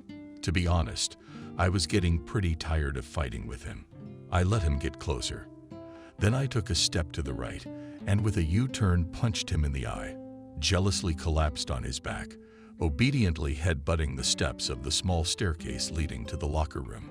At that moment, the music roared and his pitiful squeak was drowned in maddening decibels. But why did I keep getting beaten up? I was feeling so myself. It was a shame that I even brushed away the tear-stained cheeks. I stood in the bathroom and looked at myself sympathetically in the mirror. No one to even feel sorry for me. On the cab ride home, I sobered up a little. And that's not good. I went to the kitchen, took a bottle out of the cabinet, and fell on my favorite couch with relief. Suddenly, I realized I wasn't alone in the house. Raising my head, saw in the semi-darkness of the hall, calmly sitting in a chair, a not young man. Asked in my temples how he had gotten here. It was the first thing that came to my mind. This place is like a back alley. It's not good to drink alone. Suddenly, the unexpected guest spoke. He took out a Chechen telescope from his coat pocket, a plastic cup, and with a sharp movement of his hand, put it on alert. "I can bring a glass one," uncertainly muttered I. "No need." The man understood everything. I poured the whiskey, and we drank in silence. "What's good in it?" The guest frowned. "Worse than our moonshine." We were silent for a while, until the man got down to business. "You had a very productive trip to Central Asia." The client was very pleased. He lit a thin cigarette without asking permission. "But you will have to go back to those places again." I looked at the guest questioningly. "There is a little business very well paid." The man let out a thin line of smoke from his mouth. "Silver again?" I asked gradually, coming to my senses. "No, not silver. I know about your adventures in the Red Sands." The guest looked for an ashtray. "The one where you encountered the elusive worm. Your story impressed a very rich man to such an extent that he got the idea to get the trophy." I almost choked, but I haven't seen it. That's just a guess. I was surprised beyond belief. So figure out what it was, mystical or real. The guest is standing up. "The fee will be," he said, such a sum that my eyes went black. "When do I have to go?" The thirst for profit threw away all doubts. For that kind of money, I was ready to walk to Central Asia. "A man you know well will contact you. He will give you the necessary instructions, help you with equipment and necessary outfit." "When will he contact me?" "Take your time. All in good time." The guest began to button his coat. "Just a moment. I have a favor to ask of you."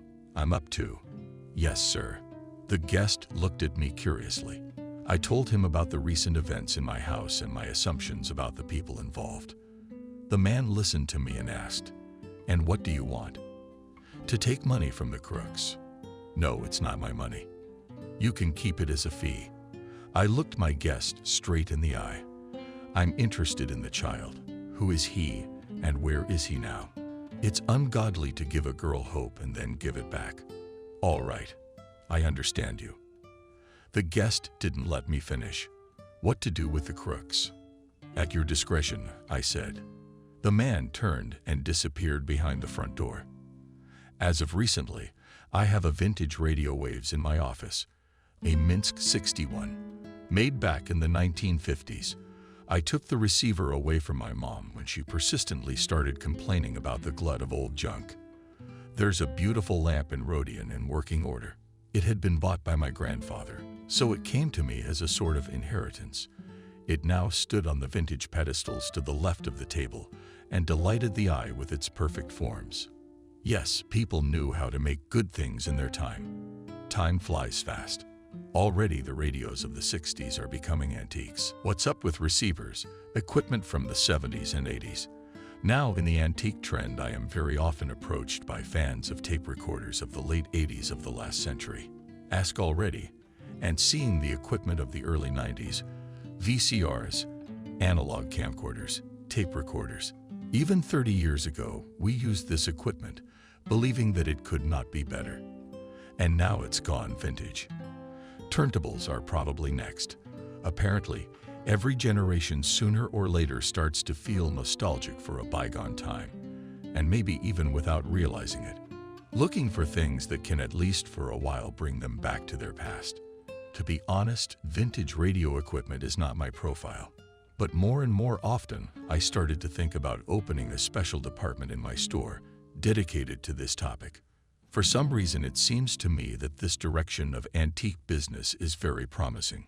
I cozily settled in an armchair, pulled out of the bowels of the table, typing a bottle of Jamieson and Nakatala, a 2-finger glass of the amber beverage. What to do? There was no question.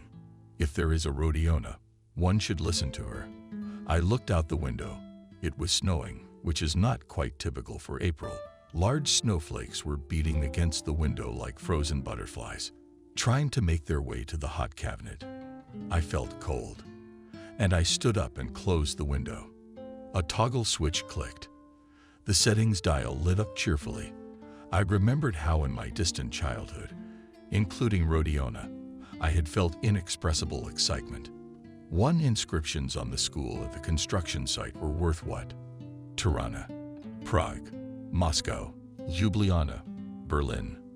The names of unfamiliar cities sounded to me like a pass to an unknown world, and the announcers, broadcasting in unfamiliar languages, seemed to me good wizards, counting their spells. I pressed the DV key for about 30 years now. Almost no one broadcasts on the long and medium waves. Once the bands were bursting with the number of stations. Today they are silent with occasional crackles and sounds that are not dickish. Finally, the melody of a sentimental French Schlager of the 60s poured out of the speaker. It was a wonderful time for girls with natural breasts, rubber band stockings, short skirts, spyglasses barely covering and panties. I even clutched at the nostalgic memories, clearly picturing a time I knew only from old magazines and movies. The French chanteuse was replaced by an upbeat Chuck Berry hit. Women are bloodthirsty cats, but it's boring without them. Chuck assured me.